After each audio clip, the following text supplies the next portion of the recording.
자, 조규석 교수님과 함께하는 그 시리즈, 사실상 3회였는데, 어떻게 어떤 사정에 의해서 나눠내다 보니까 4회 분량이 좀 나갔고요. 정식적으로는 이번이 네 번째 시간인데, 이번이 가장 중요할 것 같습니다. 이번 시간에 해주실 이야기가 바로 2012년 대선을 돌아보고 올해 대선에 대한 이야기를 해주실 거거든요. 우선 2012년 대선 패배 이유를 해야 이제 2017년 전략 얘기를 할 수 있기 때문에 2007년 얘기를 먼저 드렸거든요. 네. 왜냐면은 2007년 대선 패배와 2012년 패배가 아주 완벽하게 연결돼 있다.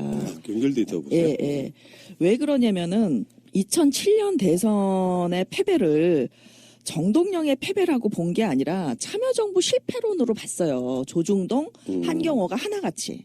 네, 제가 2007년 지난번에 분석하면서 말씀을 드렸잖아요, 이미. 근데 이게 얼마나 논리적으로 모순이냐면은 2002년에 노무현이 당선될 때 김대중 대통령 지지도 19%였어요.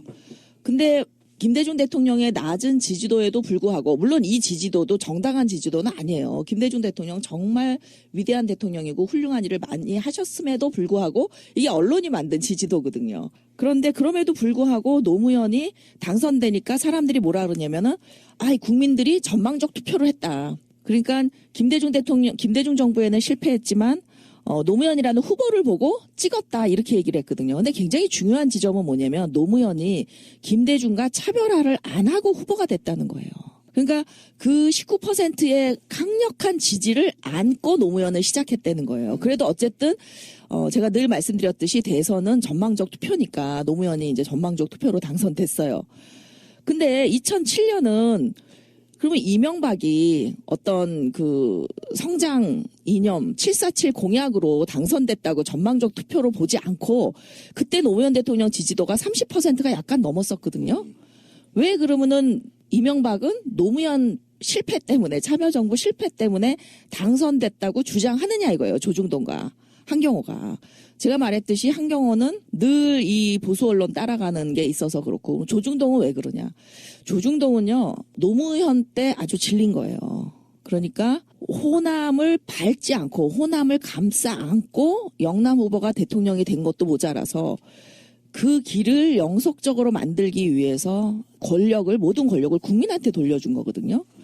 그랬더니 이 친노라는 소위 지지자들이 열성 지지자들이 많이 생긴 거예요. 노사모를 중심으로 해서. 그러니까 요들은 야권의 정권이 재창출될 때 핵심적 역할을 할 거라는 걸 아는 거예요. 그래서 조중동은 친노만 때리면 정권 교체는 없다라고 생각을 하기 때문에 노무현 참여정부 실패 때문에 이명박이 당선됐다라고 할 의도가 있어. 근데 이걸 한경호가 왜 따라가냐는 거죠.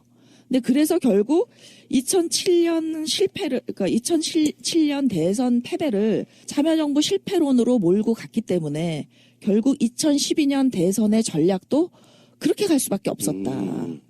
그래서 패배할 수밖에 없었다. 그래서 저는 대선 3일 전에 제가 그 서영석의 팟캐스트에 나왔을 때 기억나요. 네, 75%도 좀 어렵다 이랬어요, 제가. 근데 저는 이제 6, 7 나오지 않을까 이렇게 예상을 했었는데 하여튼 안철수와의 단일화와 그 미적지근한 지지 이걸로 인해서 20대 투표율이 생각보다 낮았어요. 사실 안철수가 동원했던 20대들만 다 투표를 했어도 그때 안철수가 확실히 밀어줬으면 지금은 문재인 대통령의 안철수 차기죠. 그런데 그때 이제 그렇게 못했기 때문에 75.8%라는 투표율을 올리고도 이제 패배할 수밖에 없었는데, 물론 저는 국정원의 개입 등 부정선거가 있었다고 보고 이게 공정한 투표였다고 보지 않아요. 그때 제가 문재인이 이긴다라는 책을 썼는데 그 책 내용은 문재인이 안철수보다 본선 경쟁력이 높다 이런 얘기예요. 본선을 문재인이 이긴다는 얘기는 아니고, 그리고 그 책을 쓴 이유가 문재인의 전략으로는 본선 이기기 어렵다. 그래서 전략을 바꾸기 위해서 나는 이 책을 쓴다. 그런 얘기를 하면서 과학으로는 이기기 어려울 것 같다. 이긴다면 운명이다. 이제 이런 얘기를 했는데 저는 계속 회의론에 빠져 있었는데 왜 그랬느냐. 문재인이 진보 언론의 프레임에 따라갔다는 거예요. 조중동 한경호 프레임에. 그래서 제가 문재인 그 전 후보와 대선 전에 한두 달 전에 이 책을 쓰기 전에 난상 논쟁을 한 적이 있어요. 짧게. 그랬는데 제가 뭐라 그랬냐면은 대통령 되고 나면 얼마든지 진보적인 그 정책 할 수 있는데 지금 내놓은 정책이 너무 좌파적이다. 이걸로는 유권자 설득하기 어렵다. 물론 그 이명박의 747이 실패하기는 했지만 그럼에도 불구하고 우리 국민들의 뇌리에는 아직도 박정희 신화, 이 성장 신화 이념이 있는 거예요.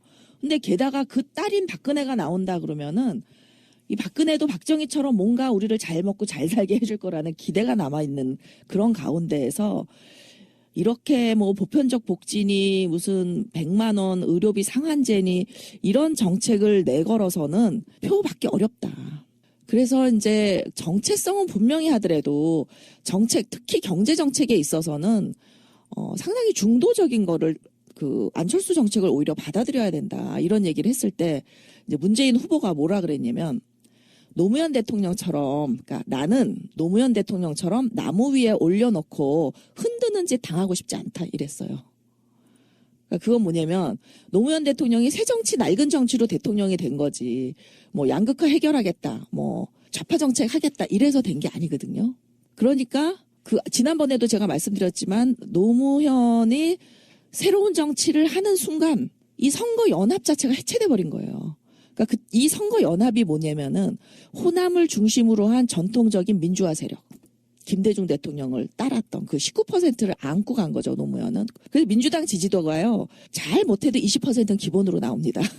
이게 이제 그 전통적인 호남을 중심으로 한 이제 민주화 세력의 지지도라고 보면 되고요. 그 다음에 이제 노사모를 중심으로 한 신자파, 노무현을 지지하는 세력. 근데 호남은 여러분들 요새 보면 뭐 하나갑 씨니 한강옥 씨니 뭐 김경재인가? 다 이 새누리당으로 가는 걸 봐도 호남이 경제적으로 진보라고 보기 어려운 거예요. 호남에도 젊은 층은 경제적으로 진보일 수 있지만 또는 노사모가 또 호남이 제일 많으니까 신자파일 수 있지만 전통적으로 김대중 대통령을 따랐던 분들은 대통령 직선제 하자는 거였지 경제적 민주화를 하자는 건 그렇죠. 아니었거든요. 네. 그러니까 저는 이분들이 김대중 대통령이 된 다음에 보수화되는 게 너무 당연하다. 그러니까 마치 옛날에 왕당파에 맞서서 이 자본가의 이익을 주장했던 이 자유무역주의자들이 이제 왕당파가 없어진 다음에는 자기네들이 보수화되는 것처럼 보수화되는 게 너무나 당연하다라고 보는 거예요. 그 다음에 이제 그 민노당은요, 사실 김대중 대통령 때만 해도 별로 힘이 없었어요. 근데 근데 이제 이분들이 그 김대중 대통령도 저는 지지했을 것 같고, 그리고 노무현 대통령도 상당히 많이 지지했을 것 같은데, 물론 그들의 핵심은 권영길 후보를 찍었겠죠. 100만 표는. 그쵸? 그리고 이제 일부가, 노무현 대통령을 찍었는데, 참여정부 임기 내내 이 노무현 대통령을 흔든 사람은 이제 그 열린우리당 내 기득권. 그러니까 열린우리당 내 기득권은요, 또 이 국민들과 괴리된 기득권이 또 있어요. 뭐냐면, 새누리당 가도, 한나라당 가도 충분히 괜찮을 사람들이 여당이니까 온 사람들. 이 사람들이요, 지금도 개파질 하면서 당을 맞죠, 흔드는 사람들입니다. 예, 이게 요들의 이들 때문에 민주당이 지지를 받는 국민 세력은 사실 없어요. 그러면 그때 저도 되게 불만이었던 게 그런 지점이었거든요. 예. 정권이 서로 들어섰는데 DJ 때 얘기해요. 예전에 막 그 이종찬 씨 부류 같은 예전에 구 여권에 있던 사람들이 많이 들어왔잖아요. 예, 예.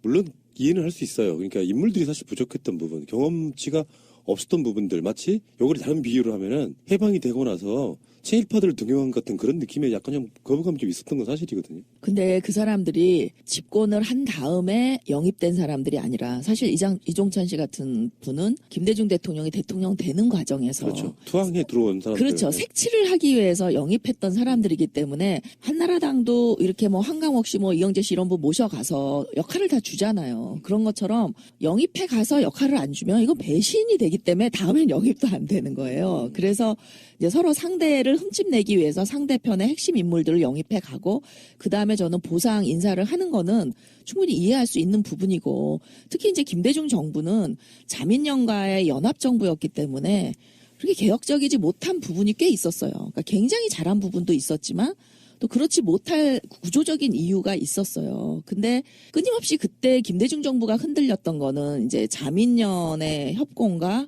조중동이 협공이 있었지만 김대중 정부만 해도 한경대라 그래가지고 사실은 진보 언론들이 굉장히 김대중 정부를 지지했습니다.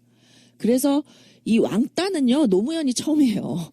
그러니까 그 이전에 호남 왕따는 있었지만 김대중 대통령이 그렇게 왕따를 당하진 않았다. 오히려 한경대는 상당히 친정부적인 그런 성향이 있었다는 거예요. 그런데 이제 노무현 정부 들어와서 사실은 민노당이 좌파, 구좌파로부터 공격이 엄청 심했는데 그 이유가 뭐냐 하는 거죠. 김대중 대통령 때 비례대표, 전국구 비례대표를 지역구 투표로 이렇게 의석을 나누는 게 위헌이라는 위헌 판결이 내려져요. 그러면서 1인 2표제가 도입됩니다. 정당 명부제, 비례대표가. 그게 2004년이에요. 그 최대 수혜자가 이제 민노당이 된 거죠. 그 민노당이 국회에 들어오면서 사실 의사당 점거도 하고 참여정부가 통과시키려고 했던 비정규직 보호법을 2년 동안 막습니다. 그래서 이 비정규직 보호법이 임기 말인 2007년 초에 통과됨으로써 사실 비정규직을 정규직으로 전환할 수 있는 기회를 잃어버려요. 1년뿐이 안 되게 돼요. 근데 그 1년 동안에도 사실 73% 정도가 전환이 됐다 그래요. 그런데 이 법을 한겨레 어떤 기자는 비정규직 법이고 이 법이 비정규직을 양산시켰다. 이런 말도 안 되는 주장을 해요. 그러니까 참여정부 실패론을 만든 게 조중동뿐만 아니라 이 소위 말해서 이제 우리가 그동안 진보라고 불렀던 구좌파 계열이 더 심하게 참여정부 흔들기를 했다는 거죠. 근데 교수님 그러면은 이런 지점도 있지 않습니까? 정권을 잡고 있는 노무현 정부가 있으면 네. 왼쪽에 다른 좌파들이 있었을 경우에 네. 새누리당과의 그 협상에 있어서의 어떤 지렛대가 되기도 하지 않습니까? 그런 경우도 있잖아요.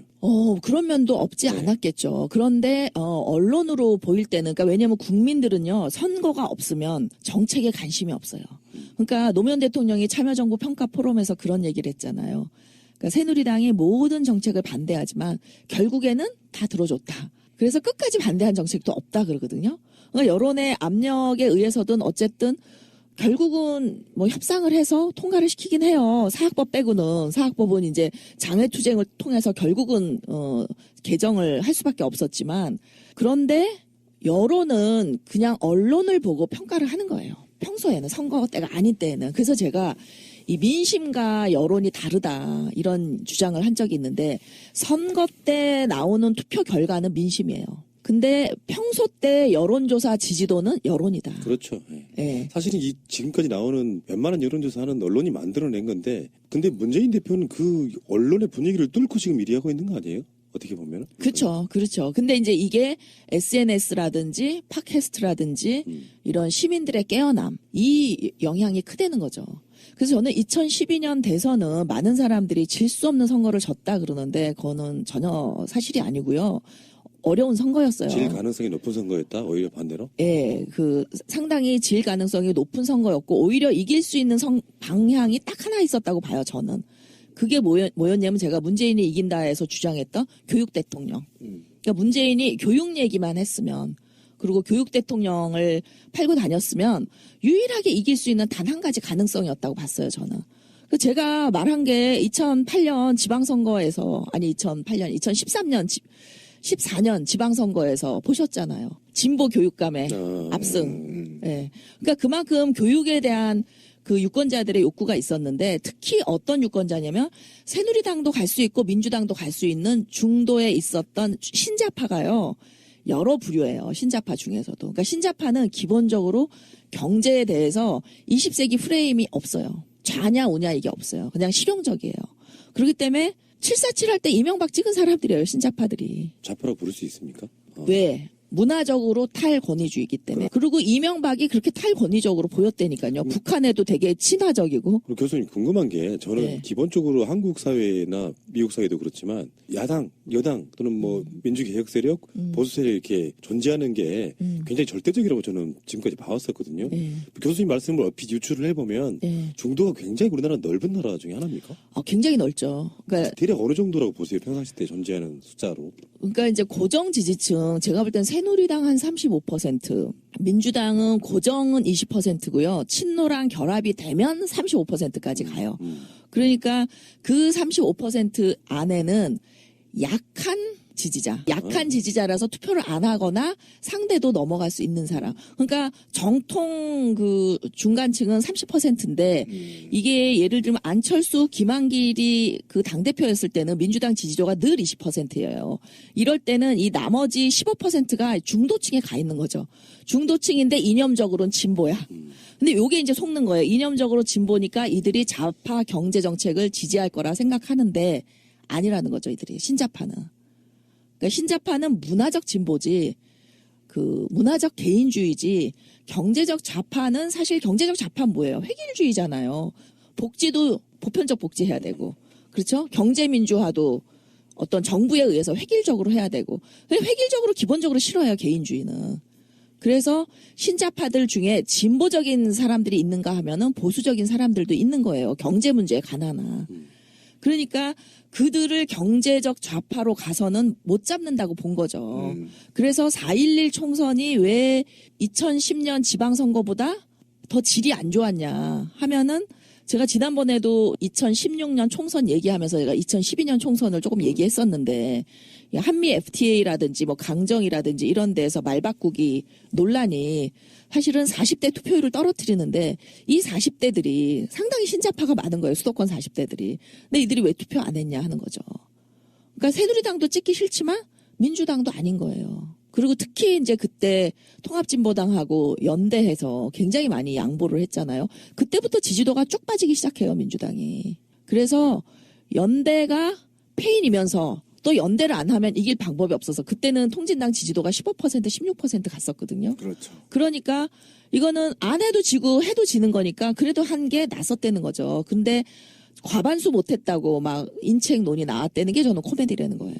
그러니까 지난번에도 2010년 지방선거를 보셨잖아요. 우리가 결코 진보 진영이 이긴 게 아니었다는 걸. 그런데 이제 총선에 또 그렇게 좌파 의제로 간 거예요. 그리고 총선에 이렇게 좌파 의제로 간 이유는 저는 SNS가 영향을 많이 미쳤다. 그때는요, SNS에서 예를 들면 안희정 지사가 한미 FTA를 우리가 해놓고 그 한명숙 총리가 그때 참여정부에 있었잖아요. 그 사람이 당대표가 돼서 이거를 뭐 폐기하겠다 또는 수정하겠다 이게 얼마나 무책임하고 말이 안 되는 얘기냐 했다가요. 그 트윗에서 사라졌어요. 엄청난 공격을 받아서 사라졌고요. 그래서 저는 FTA 찬성한 사람은 아니지만 참여정부 있을 때 제가 있을 때 한 것도 아니고 그러나 이게 꼭 잘못한 건지는 데이터로 말해야 된다. 이 얘기했다가요. 저 엄청 공격받았거든요. 그러니까 그때는 SNS에서는 이게 소통이 아주 직접적으로 이루어지잖아요. 이런 데서 어떤 현상이 벌어지냐면은 이렇게 극화 현상이 벌어져요. 그러니까 그렇죠. 네. 그룹싱크인데 극단적인 생각을 하는 사람이 뭐예요? 그 여기서 어긋나는 사람이 이지매를 당하거든요. 그래서 여기에 저는 그 한명숙 총리도 넘어갔다고 보고, 그러니까 쟤는 과학이 굉장히 중요한 게 데이터를 봐야 돼요, 데이터. 이거 잠깐만요. 저도 말씀하셨길래 네. 재미를 위해서 새가 날아든다 듣지 마. 새가 날아든다 조계식 교수님 나가지 마세요. 하시는 분들이 있습니다. 그분들 보고 어떤 느낌이 들었냐면 노무현 대통령 또는 친노 왕따 현상에 대한 얘기를 하시는 분들이 여러 패널들 중에 어떤 한 사람의 의견을 듣고 또 그분들 또 사람들을 왕따시키는 거예요. 내가 전국구는 듣지만 새가 날아든다는 안 들어. 누구누구 때문에. 이런 관점으로 가지 않았으면 좋겠어요. 제 관점은 뭐냐면은 아까 말씀하신 그 SNS 성향상 전 그런 거라고 좀 보는데 중간이 없어요. 중간하면 기회주의자밖에 안 돼. 극단적으로 조계식 교수님 욕을 하거나 정반대로 새가 날아든다를 욕을 하거나 여러 관점으로 이렇게 극단으로 몰아가니까 중간에 없는 입장에서 나도 할 말 되게 많고 그런 상황이었다 그러면 왜 조계식 교수님 모셔가지고 그런 방송 자체를 기획을 했겠냐고요. 그거 못 읽어. 어떤 사람들 입장에서 봐도. 방송 들으시는 분들 중에 진짜 그런 식으로 이렇게 폭력하실래요? 정말 서운합니다. 아, 근데 소수의 극단적인 생각을 하는 사람들은요, 어느 집단에나 있어요. 우리 사회에도 있고, 또 친노 친문 사이에도 또 있고, 그러니까 저는 그래서 제가 이 자기가 상처받는 사람을 보면 그게 전부로 보여요. 그런 걸 우리가 심리학에서 주관적 확률이라고 부르는데, 그러니까 우리가 여름 날씨에 티피컬한 여름 날씨가 뭐냐? 그러면은 여름에 가장 잘 많이 나타나는 빈도수가 높은 날씨를 말해야 되거든요. 근데 많은 사람들이 뭐 천둥 번개가 치고 소나기가 오는 날이 여름 날씨다라고 해요. 근데 이게 20%뿐이 안 되거든요, 사실은. 그래서 전혀 여름 날씨를 대표하지 않는데 이런 걸 이제 우리가 주관적 확률이라 그러는데 자기한테 인상이 깊었던 것만 이제 기억해가지고 그게 전부라고 하는 거죠. 그래서 저는 객관적 데이터가 진짜 중요하다고 하는 게 이 국민들이 의사가 어떤지를 봐야 그 정치인들이 국민들이 원하는 것을 줄 때 표를 받는 거지 내가 옳다고 믿는 내 신념을 말하는 게 선거의 장은 아니다. 그런 거는요, 진짜 그 지식인들 책에나 쓰세요. 근데 꼭 이분들이 신문, 언론을 통해서 후보한테 자기가 옳다고 생각하는 그 정책을 제안하지 않으면 나쁜 놈인 것처럼 막 몰아간다는 거예요. 그러니까 결국 문재인 전 후보도 지난 대선에 나는 노무현처럼 흔들리지 않겠다. 그러니까 노무현 대통령이 우보다는 좌에서 훨씬 흔들렸다고 보는 거예요. 왜냐하면 우는 어차피 흔드는 게 당연하고 결국 지지도가 낮았던 이유는 우리 쪽 지지자들이 이거 뭐 한경호도 욕하는 거 보면 노무현이 잘못한 거 맞네 이런 거거든요. 그래서 이제 그 지지도가 떨어진 것이기 때문에 문재인은 나는 노무현처럼 그렇게 되고 싶지 않다 한 거예요. 근데 제가 거기서 더 이상 얘기를 못 하겠더라고요. 그러니까 그 얘기를 들으면서 제가 어떤 느낌이 들으냐면 차라리 내가 대통령 안 되면 말지 노무현처럼 중도 정책 들고 나가서 대통령 돼서 또 흔들리지 않을 거야. 이런 사람한테 제가 무슨 얘기를 하겠냐고요. 그래서 더 이상 얘기를 못 하니까 책을 쓴 거예요. 이걸 여러분들이 여론을 일으켜주면 캠프에 영향을 미쳐서 어떻게 좀 해볼까 하고. 왜 직접 말씀 못 하세요, 근데? 이미 논쟁을 해서 제가 패한 거잖아요. 근데 이제 그때 제가 나중에 후회하는 게 아니 지구상의 어느 나라가 보편적 복지하겠다는 정책을 내걸어서 선거에서 이긴 경우를 봤냐. 왜냐면요. 이 복지는 사실 우파의 전유물도 좌파의 전유물도 아닌 게 이게 타협으로 나온 게 복지잖아요. 그렇기 때문에 나라가 전쟁을 겪은 후에 굉장히 위기에 빠졌다거나 뭐 독일처럼 그 비스마르크 정부에서 이 복지를 도입하잖아요. 그리고 뭐 아일랜드 같은 데도요. 정말 IMF 이런 위기를 겪고 나서 좌우가 대타협해서 하는 게 복지예요. 그렇기 때문에 이거는 선거로 나는 보편적 복지를 할 테니 표를 주시오 해서 집권한 나라가 없는 거예요. 근데 그런 말을 제가 설득을 못 했다는 거죠. 그러고 보니까 북유럽 쪽에 복지 선진 국가들의 그 복지가 처음 시행된 때가 50년대 전후에 가장 힘들 때 국민 자체가 도저히 스스로 벌어서 먹고 살지 못할 정도로 피폐해진 상태에서 궁여지책으로 시작된 복지 정책이 오늘날의 그 복지의 기본을 잃었다는 점에서 우리랑은 출발선이 다른 거네요. 그러니까요. 그러니까 그 좌파 지식인들이 복지국가를 내세워서 표를 얻어야 된다라고 주장을 하는 게 얼마나 코미디냐면은 전혀 공부 안 한 거예요. 다른 나라의 사례를. 그리고 우리나라 국민의 그 선호도를 전혀 공부를 안 한 거예요. 그래서 제가 아니 우리나라에서 저소득층이 가장 새누리당의 충성스러운 지지자인데 그 복지 정책 한다 그러면 그것도 보편적 복지 한다 그러면 차별적 복지도 아니고 선택적 복지도 아니고 보편적 복지 한다 그러면 빨갱이란 소리가 나올 게 뻔한데 그 왜 그런 어리석은 제안을 하냐. 그러면 저한테 뭐라 그러냐면은 국민을 우습게 본대요. 아니 그게 국민을 우습게 보냐고. 국민을 존중하는 거죠. 그 국민들이 저소득층, 고연령층, 저학력층들이 복지를 싫어하고 새누리당을 지지하는 건요. 우리의 역사와 관련이 있는 거예요. 박정희 때부터 이 사람들은 보릿고개 경험했던 사람이고 지금은 너무나 자기의 삶이 안 좋은데도 잘 먹고 잘 산다고 생각해요. 그때랑 비교하면. 그 박정희가 너무 감사하고 특히 이분들은 늘 새누리당에 의해서 동원되는 사람들이에요. 박사모들 보세요. 그렇기 때문에 복지는 멀고 돈은 가까워.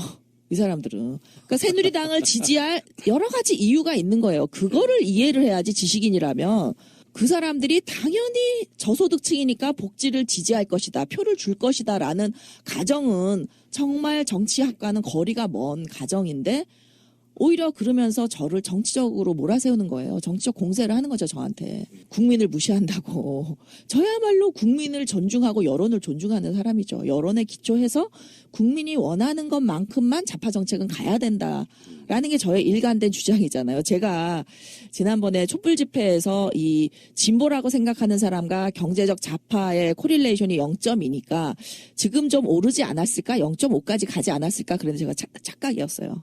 전혀 착각이고 제가 최근에 논문을 봤는데 새누리당에 대한 선호도와 민주당에 대한 선호도, 그러니까 자기 집단 선호도, 타 집단 비호감, 이거 굉장히 늘어나고 있어요.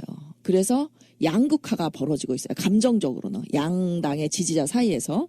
그런데 정책에 대해서는요, 대북 정책을 빼고는 전혀 차이가 없대요. 양당 지지자가.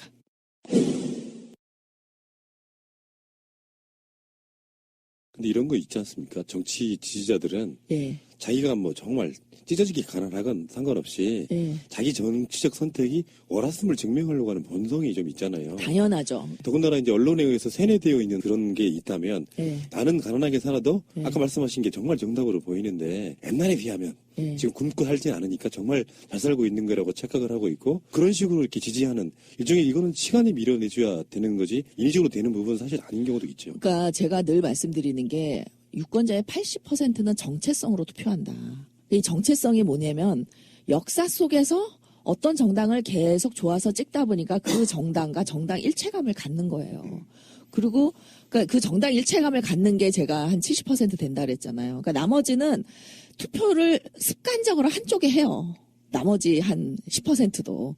그렇기 때문에 이거를 우리가 weak leaner다 이런 얘기를 하는데 약한 정당 편향성이 있는 사람들. 그러니까 이 사람들도 사실은 딱 어느 정당을 지지한다고 답은 안 하지만 투표 행태를 보면 여러 번 반복해서 한 당을 찍어요. 이런 걸 빼면 사실은 중도층 유권자가 한 20% 정도 뿐이 안 된다. 그중에 10%는요. 정치는 무조건 다 싫어. 아무 생각 없어. 이런 분들이 있어요.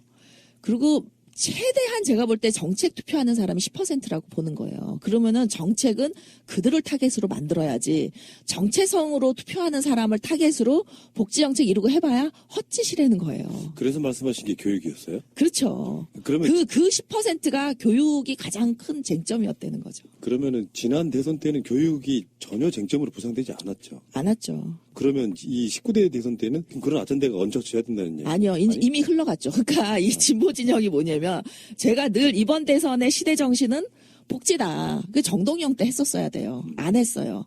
그래서 이제 그 문재인 때는 복지는 이미 놓쳤다. 흘러갔다. 왜냐하면 박근혜도 아버지의 뜻을 받들어 복지국가를 완성하겠다 그랬고 경제민주화를 하겠다고 김종인 씨를 데려갔어요. 그러면은 이런 거는 쟁점이 안 돼요. 그러니까 쟁점은 어떤 걸로 쟁점을 시켜야 되냐면 우리가 위닝 코올리션을 만들고 그러니까 51%를 만들 수 있으면서 저쪽하고 이렇게 갈라져야 돼요. 그러니까 쪼개져야 돼요. 균열을 일으켜야 돼요. 근데 그 경제민주화니 이 복지는요, 지난 대선에 박근혜가 다 받아들였기 때문에 각이 안 서요. 각이 안 서니까 어떻게 되냐면은 더 자로 간 거죠. 질 수밖에 없죠. 왜냐면은 복지에 대한 국민들의 어떤 그 점수를 보면은요, 5.3 나와요. 5.3 나오는데 새누리당이 4점 몇이었어요. 제가 여기 숫자 가지고 왔는데 찾지를 못하겠네.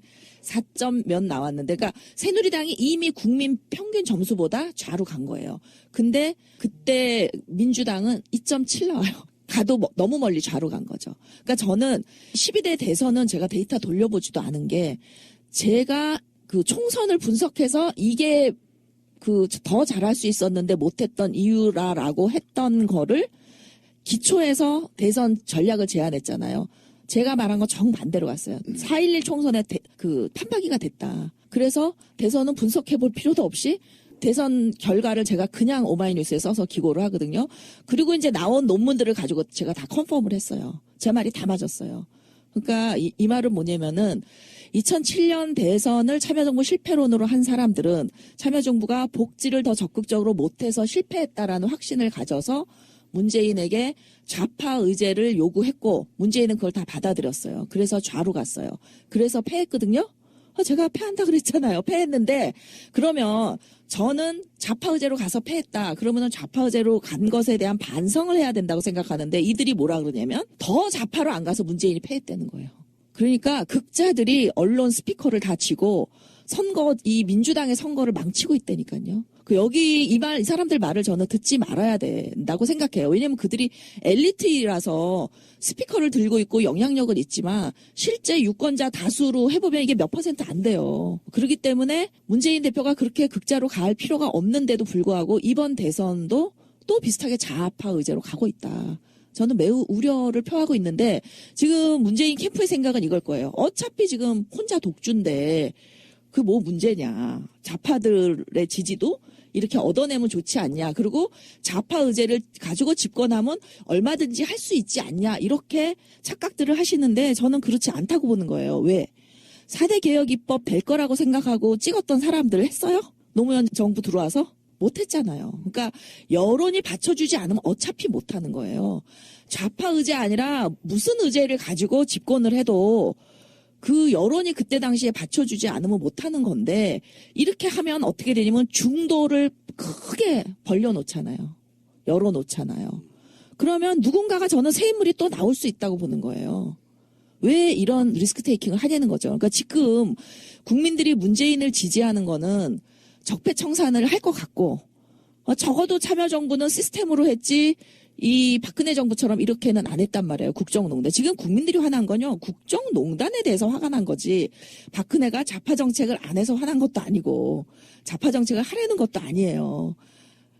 문재인이 지금 가장 지지도가 높은 거는 저는 이게 준비된 후보고 지난 4년간. 그리고 지난 대선이 불법 선거에 의해서 어쨌든 억울하게 빼앗겼다고 생각하기 때문에 1등을 달리는 거지 결코 좌파 정책에 대한 지지와는 무관하다고 보는 거예요. 그러면 제가 질문 하나 드릴게요. 저는 지금까지 4년째 방송하고 있는데 제 생각은 무엇이었냐면은 집토끼 산토끼론처럼요. 어차피 저쪽 사람들 문재인 안 찍는다. 그러면 더 좌쪽에 있는 정책을 가져오서 뭔가 더 진보적인 걸 하는 것이 집토끼도 잡는 방식이 아니냐 이렇게 주장을 해왔던 게 사실인데 아까 말씀하신 그런 내용들에 의하면은 이미 찍을 사람도 정해져 있고 중도 움직이는 전략이 그 대선 때는 주요해야 된다 이렇게 말씀하시는 것처럼 보이거든요. 꼭 그렇지는 않아요. 왜냐면은 중도에 있는 사람들은요 정체성이 없는 사람이에요 따로. 그러니까 정책을 보고 듣겠죠. 이익 투표를 해요. 그러면 나머지 40%는 뭘 보고 찍냐 하면 정체성으로 찍어요. 그래서 정체성은 뚜렷해야 되고 왜 안철수가 결국 지지도가 떨어져서 지난 대선에 문재인에게 양보할 수밖에 없었냐. 정체성은 하루아침에 생기는 게 아니라요. 지난 민주화 운동 이 민주정부, 임정부터 시작해서 이 민주정부의 역사랑 같이 하는 거예요. 그러니까 이 정체성으로 40%가 투표를 하기 때문에 일단 민주주의에 동의를 하고 민주화 운동을 했던 사람이고 이런 정체성이 굉장히 중요하죠. 그러니까 정체성은 강화를 해야지 되는 거예요. 그러니까 안철수가 4.19 5.18 이거 빼려고 그렇죠. 하다가 완전히 당이 뒤집어졌던 게 그건 건드리면 안 되는 정체성이거든요. 그러니까 문재인 대표가 정체성을 흐트러뜨리는 김종인 대표의 영입 저는 이거 굉장히 잘못했다고 생각해요. 이런 게 그 문제가 되는 거니까 정책과 정체성을 헷갈리면 안 돼요. 그러니까 문 대표는 지난 대선에도 그렇고 이번 대선에도 그렇고 정체성은 넘나들어도 된다고 생각해요. 그래서 이제 새누리당에서 이렇게 영입해오는 걸 지금은 이제 조금 달라진 것 같아요. 제가 지난번에 김종인 대표 영입한 거 가지고 엄청 화도 냈고 또 결과가 그것 때문에 나빴던 걸 본인이 봤기 때문에 그게 이제는 역시 김종인 대표의 영입이 호남 실패의 대표적인 이유라고 보세요? 그렇죠. 저는 그렇게 봅니다. 그거 왜냐면 호남 사람들의 그동안 살아온 삶을 부정하는 거예요. 그러니까 그 새누리당 사람들이 못 먹고 못 살아도 그 새누리당 지지를 하는 이유는 자기가 그동안 쭉 찍어왔던 정당을 갑자기 어느 날 안 찍는 거는요. 자기 스스로를 부정하는 거예요. 이게 정체성은 머리로는 알아도요. 가슴으로 절대 이게 안 되는 거예요. 그래서 그 점에서 대실수를 했죠. 그리고 정책은 좌파로 가서 이렇게 뚜렷하게 해야 된다고 생각하는 거예요. 저는 정반대예요. 정체성은 건들면 안 돼. 이거는 그 사람의 목숨과도 바꿀 수 있을 만큼 중요한 거기 때문에 정체성은 뚜렷이 지키되 정책은 어차피 정체성으로 투표하는 사람들은 정책 잘 안 봐요. 그리고 정책이 좀 마음에 안 들어도 이쪽을 찍게 돼 있어. 맞아요. 그러면은 절대로 안 찍을 사람이 누구냐면요. 정말 입진보들이에요. 몇 안 돼요. 국민 전체로 보면. 많아야 맥시멈 5%? 근데 이 5%도요. 그 어차피 또 정의당 후보 나올 거 아니에요. 그럼 그쪽에 찍을 거라고 봐요.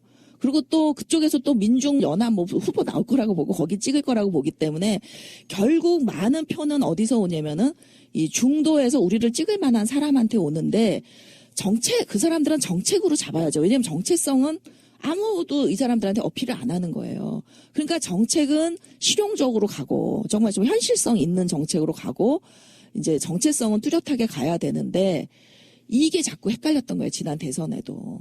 지금은 이걸 좀 잡으셨는지 모르겠는데, 지금도 이제 새누리당에서 뭐 이탈하는 사람, 탈당하는 사람 많고 뭐 이러니까, 민주당에 그 새누리당 이탈한 사람들 좀 데려와야 되는 거 아니야? 좀 새를 불려야 되는 거 아니야? 제가 결사 반대했죠. 왜 반대했냐? 이게 정체성을 흐트러뜨려요. 지금 안 그래도 민주당이 안정되게 잘하고 있는데, 정체성을 흐트러뜨릴 필요가 없다는 거죠. 그러면 이번 대선 국면에 제가 궁금했던 거 하나만 여쭤보게요. 예. 사드 문제인데요. 예. 반기문 씨 들어오면서 사드 대찬성하는 것 같은 뉘앙스를 줬고요. 그 시점이 되니까 이제 야권 후보들의 기본적인 생각을 물어볼 거 아닙니까? 그럴 때 문재인 대표가 어차피 결정 지어진 문제니까 가서 사드를 한다 안 한다 이런 개념이 아니라 뭔가 국회를 좀 더 존중하는 듯한 그런 뉘앙스로 이야기를 하니까 이제 이게 사드에 대해서 입장이 바뀌었네만의 논란이 있었는데, 만약에 반기문이 사드 찬성할 때 난 사드 반대하라고 극단적으로 못을 박았으면 오히려 그게 논란이 확대되면서 그렇게 가면 중도층은 다 잃어버리죠. 문재인 대표에게 결국은 좋을 리 없는 논쟁이었던 거죠, 기본적으로. 아니, 그러니까 저는 언론에 이건 문제가 저는 있다고 보는 게, 제대로 된 언론이라면 상대 진영에서 문재인이 말 바꿨다라고 하면 문재인이 애초 발언을 페북에 올렸기 때문에 그걸 확인해 보면 말을 바꿨는지 안 바꿨는지가 나와요. 근데 그걸 안 하고 받아쓰기를 한다는 거죠. 다른 기사. 그러니까 당들의 공격을 이렇게 그러니까 입장을 바꿨다고 공격했다. 요거까지만 보도를 하니까 독자들이 볼 때에는 문재인이 정말 말을 바꾼 것처럼 보이고, 이걸 이제 또 신나서 또 재생산하는 거죠. 또 반대 진영에 있는 사람 또는 경쟁 관계에 있는 사람들이 문재인이 말 바꿨다 이러는 건데, 문재인은 초지일간 이 얘기인데, 그러니까 국민들이요, 이거 정책은 까리까리 할 수밖에 없어요. 이게 선명하게 옳다 그르다 이게 정체성이 아니잖아요. 그럴 수 있는 게 아니에요. 그러니까 4.19나 5.18은 너무나 민주 진영의 입장에서 볼 땐 정당한, 우리가 기억해야 될 그런 활동이지만, 사드 같은 거는 사실 진실이 뭔지 아직 모르지 않아요? 아세요? 이게 정말 우리 국방에 도움이 되는지 안 되는지. 근데 이 사드 문제 같은 경우는 그 어떤 후보보다 정말 현명한 답을 문재인 후보가 냈어요. 막 주장은 많이 해왔던 팟캐스트이긴 한데요. 한편으로는 전쟁에서 진짜로 이기는 방법이 뭘까도 조금 고민을 해보는 편이거든요. 선명히 가서 이렇게 투쟁해야 되는 시점이 있고, 또 그래야 되는 후보가 있고, 이 상황에서 만약에 저는 그 생각해봤어요. 반기문하고 문재인이 사드 찬반을 놓고 격렬하게 했다 그러면 오히려 보수 쪽에 있는 사람들이 급격하게 지지가 반기문으로 붙었을 것이라는 생각을 한번 해본 적이 있거든요. 그렇게 될 거예요. 그렇지. 예, 왜 그러냐면은 이재명 시장이 탄핵 정국에서 굉장히 선명한 발언을 해서 인기가 치솟았잖아요. 근데 이게 반드시 조정을 거치게 돼요. 왜냐하면 사이다 발언에 그 환호를 했지만 결국은 또 그것 때문에 등을 돌리는 사람이 있거든요. 그러니까 그렇죠. 선거 전략은요, 모든 표를 얻는 건 불가능해요. 얻는 표가 있으면 반드시 잃는 표가 있어요. 아까 말한 정체성도 있지만 고정적인 이미지라는 것도 있잖아요. 예, 근데 예. 이명박근혜 9년 정도 거치면서 내용이 어쨌건 간에 우리가 제1야당을 봤을 때는 뭔가 좀 무기력하고 제대로 대응 못하고 이런 것들이 있어가지고 촛불 전국에서 어쩌면 민주당이건 새누리당이건 같이 이제 한덤태기로 기득권화 될 뻔할 때, 그래서 그 마음 떠나려고 할 때 이재명이 나타나서 어느 정도 이탈하려고 하는 표를 잡아준 측면도 있잖아요. 아, 그렇죠. 예, 그러니까 이재명이 지금 민주당 지지도가 민주와 그 호남과 친노가 합쳐지면 35%인데 지금 40%잖아요. 거기에 저는 이재명 기여가 있다고 봐요. 그래서 그게 잘못됐다는 게 아니라 그렇게 이재명 따라갔던 안철수, 박원순이 설 자리가 없어진 걸 보라 이거예요. 그게 되는 사람이 있고 안 되는 사람이 있는데, 그때 문재인 후보도 엄청나게 압력을 받았죠. 왜냐면 이재명 지지도 막 오르는데 문재인은 제자리잖아요. 그때 제가 우연히 한번 봤는데 이런 얘기를 했죠. 초조할 거 하나도 없다. 당신 페이스대로 가면 그게 이기는 전략이다. 그래서 아마 위안은 얻으셨을지 몰라요. 그럼 엄청나게 시달린다 그러더라고요. 당 내에서도. 빨리 그 선명한 입장 내놔야 된다. 근데 저는 이 문제는 전적으로 국민을 따라가야 되는 그 탄핵 문제, 쟁점이기 때문에. 그리고 사드는요, 여론조사 제가 못 봤는데 아마 찬성이 더 많을 거예요. 왜냐면 중도는 일단 안보 문제 나오면 무조건 움츠러들거든요. 그래서 그러니까 이거를 우리가 다수파를 만들 수도 있어요. 사드를 어떻게 만드냐면은 증거와 논리와 설득으로. 근데 그렇게 하기 위해서는 우리가 이제 국정교과서 같은 것도 맨 처음에는 국정교과서 그러니까 아, 역사는 국정교과서로 배워야 되는 게 아니야? 이런 착각이 하나 있고, 그다음에 아, 역사 교과서 여러 개 하면 시험이 더 어려운 거 아니야? 이렇게 하면 애들한테 더 쉬워지는 거 아니야? 그래서 사실은 지지가 굉장히 높았어요. 근데 이거를 뒤집는데 유시민을 비롯한 TV 토론이 굉장히 결정적인 역할을 했거든요. 그래서 이렇게 우리가 이길 수 있는, 잠재적으로 이길 수 있다라고 생각하는 건 일단 공론화 과정을 거쳐야 우리가 이길 수 있어요. 근데 지금 사드는 공론화 과정을 안 거쳤기 때문에 무조건 여기서 반대하면은 소수파로 전락할 수가 있는 거예요. 이게 굳어져 버려요. 그래서 공론화 과정을 거친 다음에 이제 그때 찬반 양론이 붙고 나서 저는 그러면은 사드 반대하는 게 다수 의견이 될 수 있다고 봐요. 그렇게 되면 그때 미국도 설득하고 뭐 중국도 설득하고 하겠다는 문재인의 초기 그 주장이 지금까지 한 번도 변한 적이 없다는 예, 거죠. 맞습니다. 예, 그래서 저는 사실 정책은 일반인들이 이해하기 어렵기 때문에요. 이런 걸 우리가 어려운 이슈다라고 하고 지역주의나 뭐 인종 문제나 파퓰리즘이나 이런 거는 이제 쉬운 이슈다, 쉬운 쟁점이다 이렇게 얘기를 하는데 그러니까 쉬운 쟁점과 관련된 게 이게 정체성이에요. 그러니까 정체성은 뚜렷하게 쉬우니까 이거는 누구든지 판단하기가 뚜렷하게 가도 정책은 이게 상당히 어려운 거고 사실 국민의 몇 %만 관심을 갖는 거고 그들이 투표할 때 정책을 보기 때문에 정책은 철저히 그들에 맞춰줘야 된다. 그러나 정체성에 있어서 예를 들면 민주당이 보편적 복지를 지향하고 평화체제를 구현하고자 하며 남북 화해를 지향하고 이런 목표를 정해놓는 건 좋다 이거예요. 민주당 정강정책에. 그리고 그거를 후보가 나는 이런 사람이다라고 말하는 건 좋지만 정책을 그렇게 내놓는 거는 특히 이제 무슨 보편적 복지니 뭐 재벌 해체니 이렇게 내놓는 건 위험하다는 거예요. 근데 이런 우려도 있더라고요. 그러니까 일종의 딜레마일 수 있는데 어떤 후보가 나와서 표현 자체가 이재명 시장처럼 굉장히 이렇게 아리석에 선명하지 않고 네. 너무 신중한 모드를 유지하면 정권 교체 후에 이게 제대로 바뀔 것인지에 대한 기대 심리가 좀 떨어진다는 측면도 있잖아요. 그런 면이 있죠. 그런데 결국 말을 보고 평가하는 게 아니라요. 그러니까 말을 보고 평가하는 건 하수다 저는 그렇게 생각해요.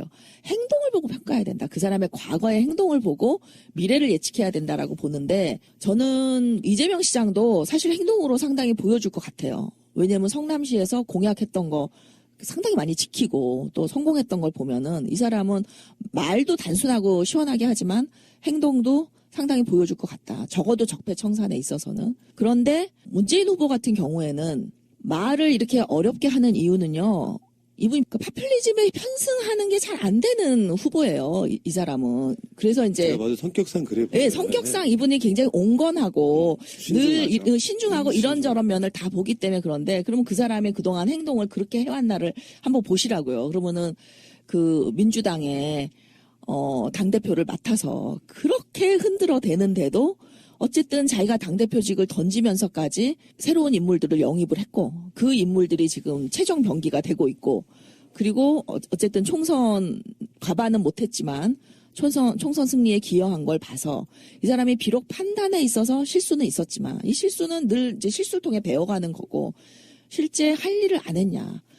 말을 안 하고 묵묵했을 뿐이지 할 일은 다 했다. 그런 그 두 분의 과거의 행동을 보면 이제 알 수 있고 그러면은 이제 결국은 중도층 싸움인데 중도층을 누가 가져올 거냐라는 거를 이제 봐야 되는 거고 거기에 맞춰서 정책도 나와야 되는 거죠. 저는 이제 궁금한 게 하나 있어요. 17대 대통령 선거는 747 공약에서 졌고 BBK도 있었고 어쨌든 참여정부 심판론이 있었는데 빅데이터 결과 참여정부 심판론이 아주 낮게 나왔어요. 투표 결과가. 그다음에 이제 18대 대통령 선거 경제민주화를 이슈가 됐다는 거 아닙니까? 근데 왜 저 보수 세력들이 가져가면 새누리당이 경제민주화나 좌파 정책을 가져가면 그게 아젠다가 되고 우리 야권 후보가 가져가면 그게 왜 좌파 정책으로서 표를 잃어버리는 건지 그 메커니즘이 좀 좋은 지점이야. 질문 좋아요. 아, 좋은 지점인데요. 예. 이제 리더십에서도 여성 리더와 남성 리더가 있는데 남성이 여성적이면 이겨요. 이거 이제 여성 후보, 남성 후보 실험한 결과인데 남성이 나와서 여성의 아젠다를 페미니스트 아젠다를 던지면 표를 많이 얻어요.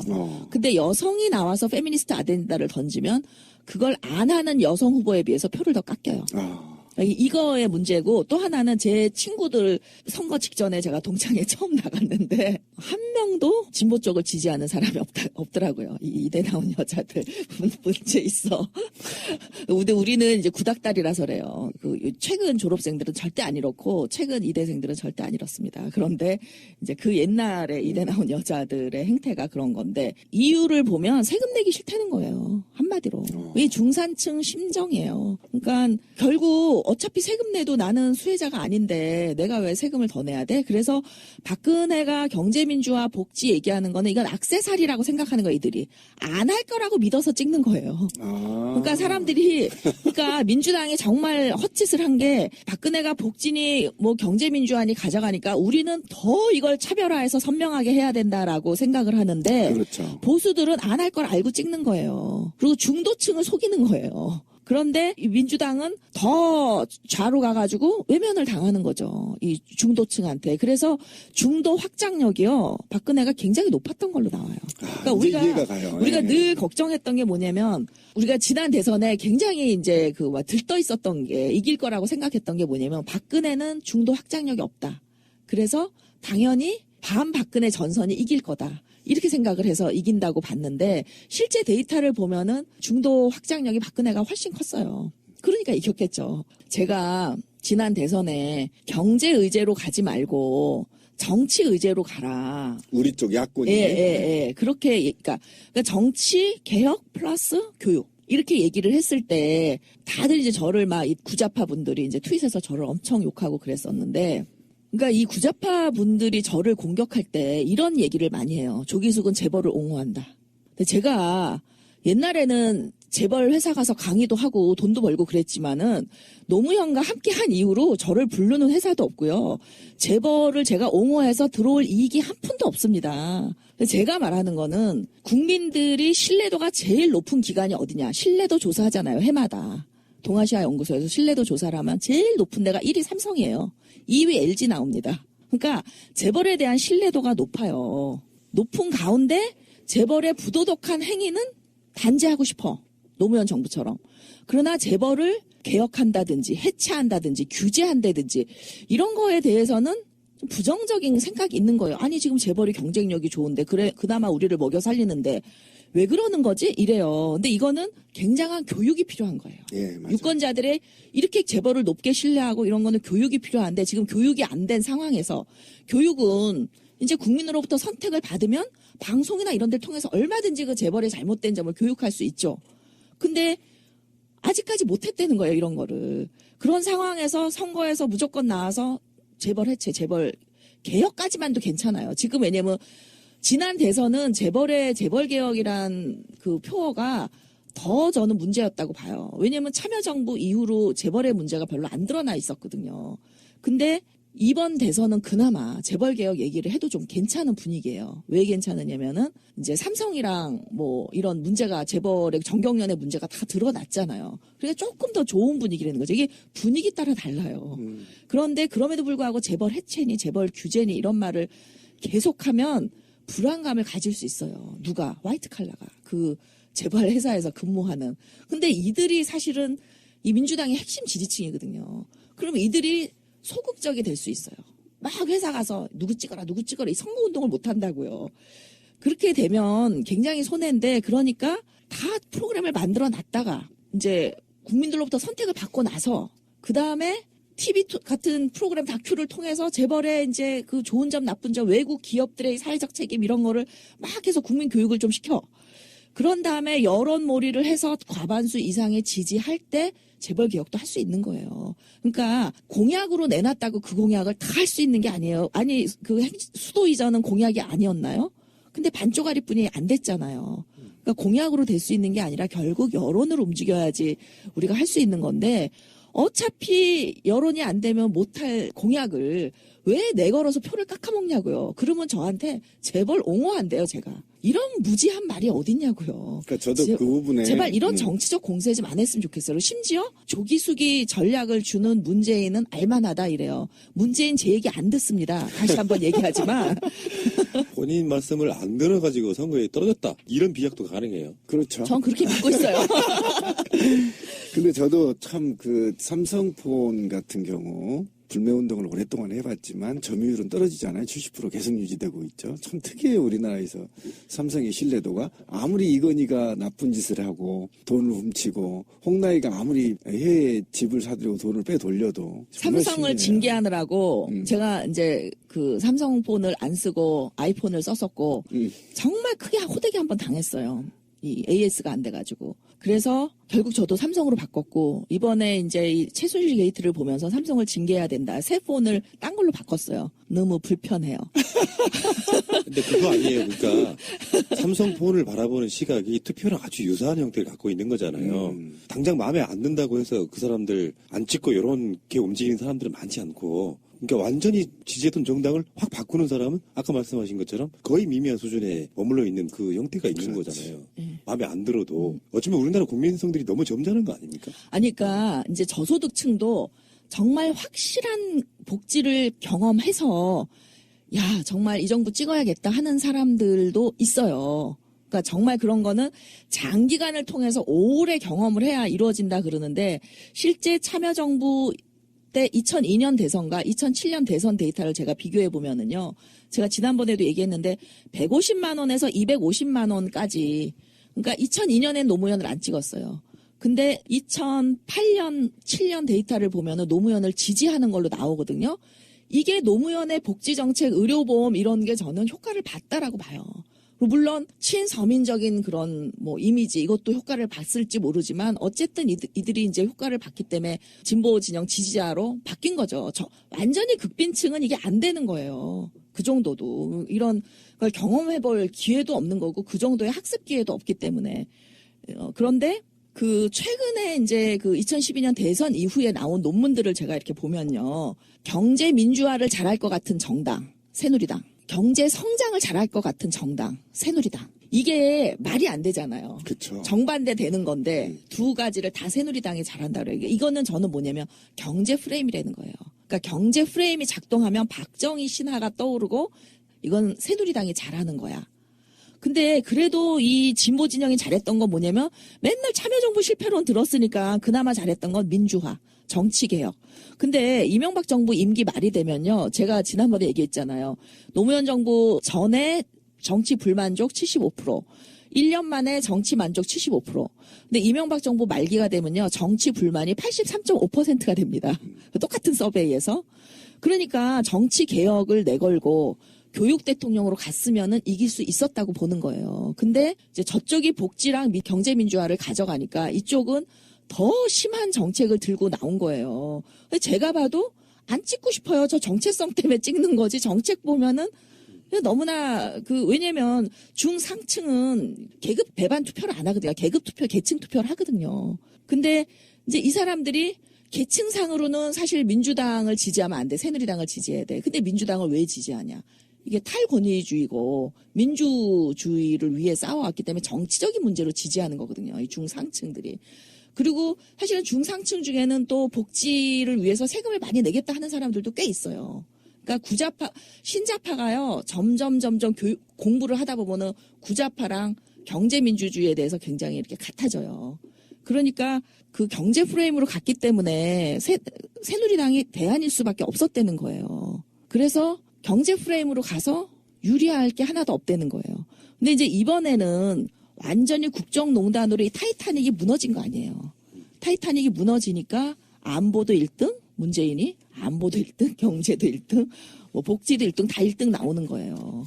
그러면 만약에 이런 국정농단에 의한 탄핵 이런 걸 다 지우고 정상적으로 대선이 치러졌을 경우라면 이 탄핵이 경우와 뭔가 달라진 지점은 뭐예요? 지금은 사실 사람들이 정책 안 보고 오로지 탄핵만 보고 지금 그리고 여당이 완전히 무너졌잖아요.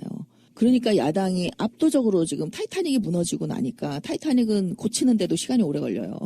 그러니까 이제 야당이 굉장히 유리한 위치에 있는데 만일에 박근혜 정부가 계속 국정농단을 몰래 했다. JTBC가 PC 타블렛을 보도하지 못했다. 그럼 언론 지금까지 장악돼 있을 거고요. 그렇죠. SBS 이렇게 달라지지 않죠. 장악돼 있을 거고. 그리고 반기문은 굉장히 지지도 와서 높았을 것 같고요. 지금 반기문이 문재인을 이겼을 가능성이 매우 높죠. 그러니까 이 사람 이렇게까지 띄웠는데. 그렇죠. 방송에서 문재인보다도 반기문 시간을 더 많이 30%더 많이 네. 할애한다는데 저 그것 때문에 왕따 문화 이해했어요, 교수님. 최근에 제가 지금 막 체크하고 있는데요. 어떻게 있잖아요. 제가 열받는 게 뭐냐면 문재인을 세 꼭지에다 다뤄요. 반기문이 먼저 나올 수가 없거든요. 어떤 방식으로든 정당 의석수별로 꼭지를 잡더라도 1순위고요. 지지도로 해도 1순위고요. 이게 말이 안 되는 심지어 겁니다. 반기문은 제가 강력히 무소속이야. 항의를 하고 있었거든요. 무소속 기타 후보잖아요. 세상이 연합에서 사진을 찍는데요. 가장 지지도 높은 사람을 뒤로 빼버리고 반기문을 앞으로 빼놔요.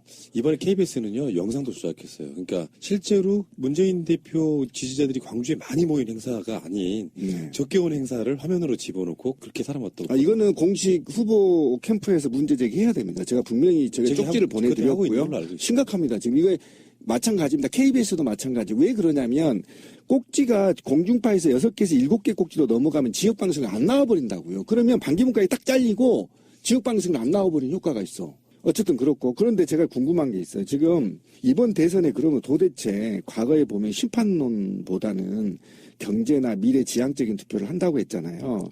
그리고 도대체 이 탄핵 정국에서 이번 선거는 60일밖에 없잖아요. 그런데 이 상태에서는 도대체 제가 볼 때는 지금 문재인 굉장히 잘하고 있거든요. 왜 그러냐면 10대, 20대하고 30대, 40대, 50대 다 그 성향이 다르잖아요, 지금. 근데 사드 문제만 갖고도 이 전체 50대까지 아우를 수 있는 말을 뱉어냈거든요. 네. 굉장히 잘하고 있는데 이렇게 가면 되는 것입니까? 아니면 또 다른 방식으로 지금 저쪽에는 안보 프레임으로 지금 공격하려고 하고 있거든요. 근데 안보는 예. NLL이 그 허위인 게 밝혀졌기 때문에 그렇죠. 이제 한 번 써먹은 그 드라마는요, 그 다음에 못 써먹어요. 그래서 저는 안보 문제는 오히려 좀 괜찮을 것 같고, 제가 제일 걱정하는 거는 사실 경제 문제인데, 그때 제가, 촛불 집회에 나왔던 사람들의 코릴레이션이 0.2니까 0.5까지 오지 않았을까? 했는데 이게 제가 틀린 게, 최근 2012년, 2014년 데이터를 가지고 각 정당 지지자들이 정책에 대해 얼마나 다르나를 봤더니요. 네. 전혀 차이가 없었습니다. 그리고 우리는 중도가 정책에 대해서 압도적으로 많았어요. 그 말은 뭐냐면 이 탄핵 국면이 왔다고 해서 그리고 지금 경제 양극화가 심각하다고 해서 경제적으로 좌파 정책을 막 그 구좌파들이 좋아하는 그런 정책을 이렇게 환호하는 정책을 내놓는다. 또는 이제 이재명 시장이랑 경쟁을 하게 되니까 아무래도 그런 정책을 이렇게 내놓는다 했을 때 오히려 중간지대가 뻥 뚫리면 저는 또 교란이 있을 거라고 봐요. 그래서 다 지금 잘 가고 있는데 그 점에서만큼은 여론조사를 해보고 정말 전략적으로, 그러니까 여론보다는 조금 더 진보적인 게 좋아요. 이게 방향성 이론이라 그래서 여론과 똑같으면요, 사람들이 감지를 잘 못합니다. 이 후보가 진보인지 보수인지. 그러니까 여론보다는 약간 좌로 가는 게 좋은데, 전략상 좋은데, 이게 너무 지난 대선처럼 너무 좌로 가면 문제인데, 이번에 재벌개혁 정책은요, 더 좌로 갔어요. 미국의 예를 보면 대통령, 부통령 제도가 있지 않습니까? 그런 개념처럼 연합 연립이라는 개념이 한 당 내에서 이 후보 갖고 있는 어떤 색깔과 이 후보 갖고 있는 색깔을 같이 이렇게 합쳐서 어떤 그 파트너 개념으로 같이 가주면 이쪽 표도 잡고 저쪽 표도 잡는 그런 효과는 있지 않습니까? 근데 이제 샌더스와 힐러리가 연대를 제대로 못했잖아요. 그 이유는 사실 샌더스가 돌풍을 일으켰는데 이게 선명하니까 돌풍을 일으켜요. 그런데 제가 지난번에 힐러리가 아닌 샌더스가 후보가 됐으면 이겼을지 졌을지 잘 모르겠다 그랬잖아요. 지금 와서 이제 제가 데이터 보고 이렇게 하면은 졌을 것 같아요. 왜 그러냐면 미국도 일단 보수가 다수고, 그러니까 공화당이 너무 보수적이지 않아서 심판을 받은 거지. 그러니까 그 보수 인구가 더 많기 때문에, 그리고 중도도 있고. 그래서 또 민주당도 전통적으로 그렇게 미국 민주당이 그렇게 진보적이지 않아요. 그런데 샌더스가 이제 자기 정책을 받으라고 했는데 힐러리가 그걸 받았으면은 저는 본선이 더 위험해졌을 거라고 봐요. 그래서 못 받은 거거든요. 그러니까 이제 열정은 없었던 거죠. 그래서 저는 이제 만일에 문재인이 후보가 되고 이재명 시장이 이제 차점이 된다. 그러면 샌더스처럼 내 정책을 다 받아라. 이거는 본선 져라. 이 얘기나 마찬가지다. 그래서 정말 중요하게 생각하는 구자파와 신자파가 연대할 수 있는 지점에서의 중요한 정책을 받으라 하는 거는 내가 원하는 게 아니라 이 후보와의 연대를 위해서 받는다. 이렇게 받으면은 훨씬 더 전략적일 수 있죠. 그래서 모든 정책을 다 받아라 이건 안 될 것 같고요. 일부 정책을 받음으로써 연대하는 건 좋죠. 지금 현재 모금하는 오늘 그 즈음 해가지고요. 교수님 생각했을 때 지금 현재 이제 뭐 대세론이라고까지 불릴 수 있는 문재인 후보의 어떤 정책 중에 최고의 아젠다 또는 대선의 전략인 가장 중요한 게 뭐라고 보세요? 지금 꼭 기실 수 있는 비법 같은 거죠, 일종의. 그러니까 이번 대선의 시대 정신인데요. 제가 우리 이 진보 진영은 시대 정신이 늘 한 템포 늦었다 그랬잖아요. 그러니까 사실은 지난 대선에 제가 문재인 캠프에 줬던 구호가 뭐였냐면 국민이 잘 사는 나라였어요. 국민 성장이거든요. 근데 이게 이번 대선에 쓰죠. 꼭 한 템포씩 늦어. 그 싱크탱크 이름이죠. 예. 그래서 뭐 싱크탱크 이름으로는 이제 나쁘지 않은데 그게 사실은 지난 대선에 박근혜랑 각 세우기가 딱 좋았던 거예요. 왜냐하면 박근혜는 아버지가 이게 국가 성장주의고 그럼 이제 거기에 대칭되는 개념으로 국민 성장인데 지금은 예를 들어서 저쪽이 뭐 유승민이 되든 누가 되든 크게 차별화가 될 것 같지 않아요. 경제 쟁점에 있어서는.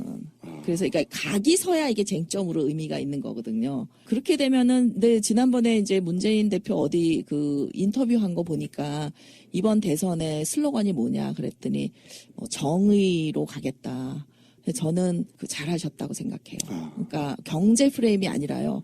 가치 프레임으로 가야 돼요. 지금 유승민도 정의를 캐치프레이 내걸었거든요. 근데 그 유승민도 시대 정신을 아는 거지. 근데 정의가 유승민의 정의는 안 통하는 거죠. 그렇죠. 공범이니까. 예. 안 통하죠. 제일 큰 건 적폐청산이죠. 그러니까 적폐청산과 함께 가치 프레임으로 가는데 이 가치가 어떤 물질주의적인 그런 좌파적인 것도 포함하면서 저는 갈 수 있는 길이 있다고 생각해요. 제가 하나 생각해 놓은 슬로건이 있긴 있는데 뭐 하여튼 줘봐야죠 뭐. 저도 생각한 게 하나 있는데요. 예. 진짜 준비된 대통령.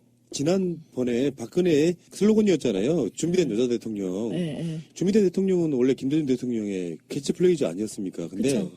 실제로 딱 그런 느낌으로 가서 안정감도 주고 그리고 김대중만큼은 할 거라는 이미지 주고 그러면 어떨까 싶은 생각도 드는데 그것도 좋네요. 저는 예. 이번 선거 굉장히 혼란스러워요. 아직 가치관이 정립이 안 돼 있어요. 그 말씀한 4시간, 5시간 들으면서 정말 확실한 거 하나는 깨달았어요. 그래서 이 많은 얘기들 중에 제가 깨달은 거에 가치에 대한 부분을 공유하고 싶어서 말씀을 정리를 하고 싶은데 사실 그동안 왜 친노라는 세력이 우리나라에 있으며 왜 이 세력에 대해서 실체가 없다고 하는데도 불구하고 마치 적폐나 패권 세력으로서 끊임없이 언론에서 이렇게 말하자면 두들겨 맞고 있는가에 대한 의구심을 가졌단 말이에요. 왜 실권을 갖고 있는 것도 아니고 과거에 집권했던 세력도 아니고 지금 말 그대로 왕따도 아닌 중간에 공중에 떠 있는 클라우드 같은 존재가 왜 이렇게 위험하냐? 아니 왜 이런 그 평가를 받고 있느냐에 대해서 궁금증을 가졌는데 저는 이번에 그거를 정리할 수가 있었어요. 사실상 투표라고 하는 것은 충성도 그러니까 각 정당별 충성도처럼 자기의 투표의 충성도를 보여줄 수 있는 집단 그룹이 필요한 거고 우리나라의 보수는 오랫동안 그거를 유지시켜왔던 거예요. 5, 60년이 넘도록.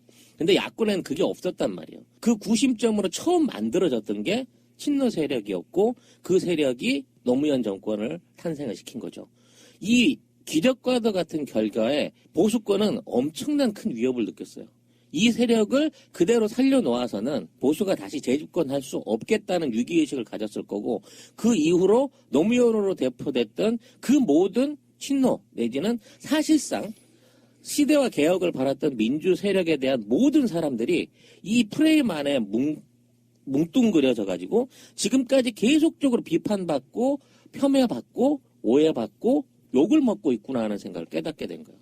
저는 오히려 앞으로 내가 친노든 친문이든 아니면 내가 생각하든 내 스스로의 신좌파든 내가 이 세력과 함께 하면서 차기에 지금의 보수나 지금의 집권을 하고 있는 저들의 적폐를 청산하기 위해서 이 세력을 좀 더 이해하고 좀 더 지원해야겠다는 개인적인 결심을 하게 돼요. 저는 조기숙 교수님 강의를 통해서 진짜 친문의 프레임이 무엇인지, 왜 그들이 이것을 이렇게 질타하는지를 배운 게 가장 큰 어떤 소득이었다고 저는 개인적으로 생각합니다.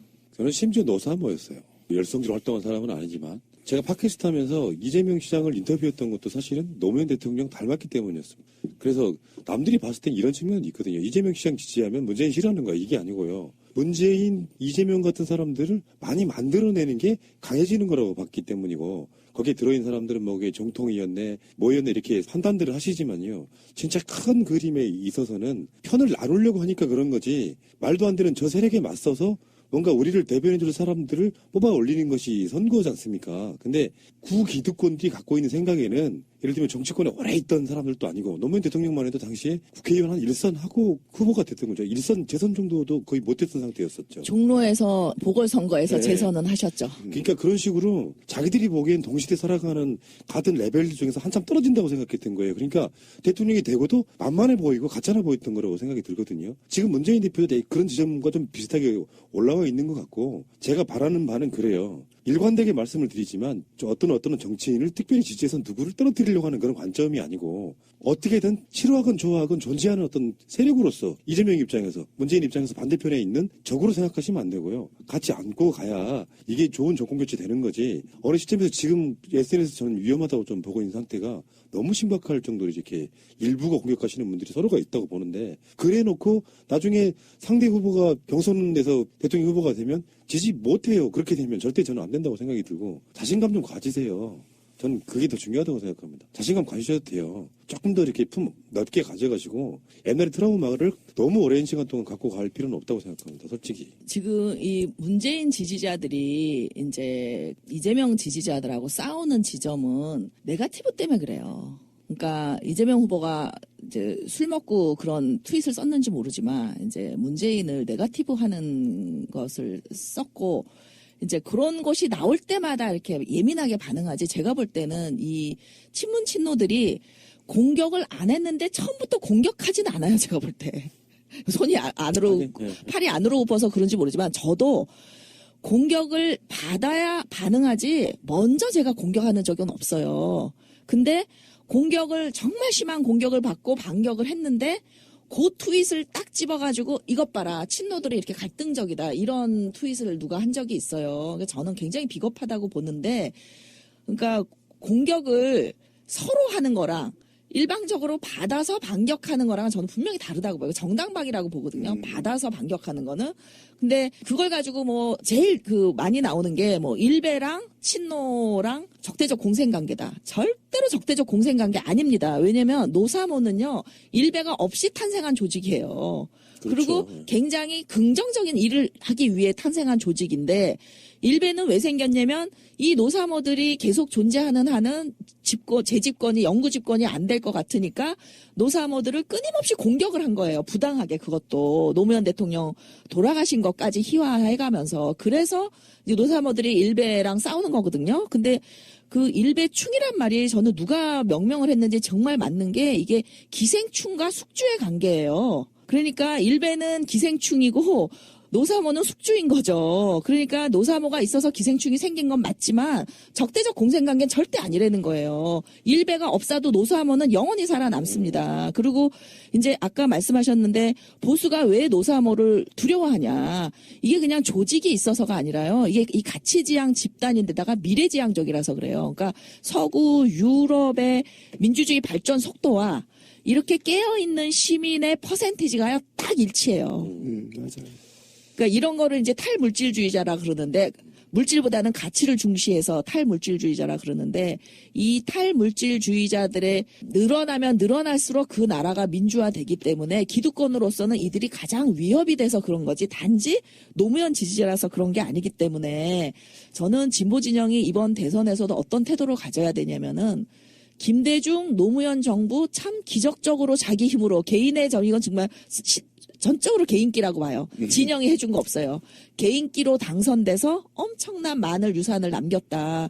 이걸 감사해야 하지 않고 계속 신자유주의니 실패론이니 해가지고 스스로 폄훼하는데, 저쪽은 박정희 신화 가지고 지난 10년 집권한 거예요. 이제 박정희 신화 박근혜가 깼으니까 이번에는 우리 그 민주화의 성공, 그리고 자랑스러운 지난 10년의 공과를 계승하면서 다음 후보들이 뭘 하겠다 이래야지 노무현을 극복하라 그래요. 계속 문재인한테. 아니 노무현이 미래인데 아직 해보지도 못했는데 극복은 무슨 극복을 해. 노무현 실패를 인정하고 사과하고 늘 사과하래요.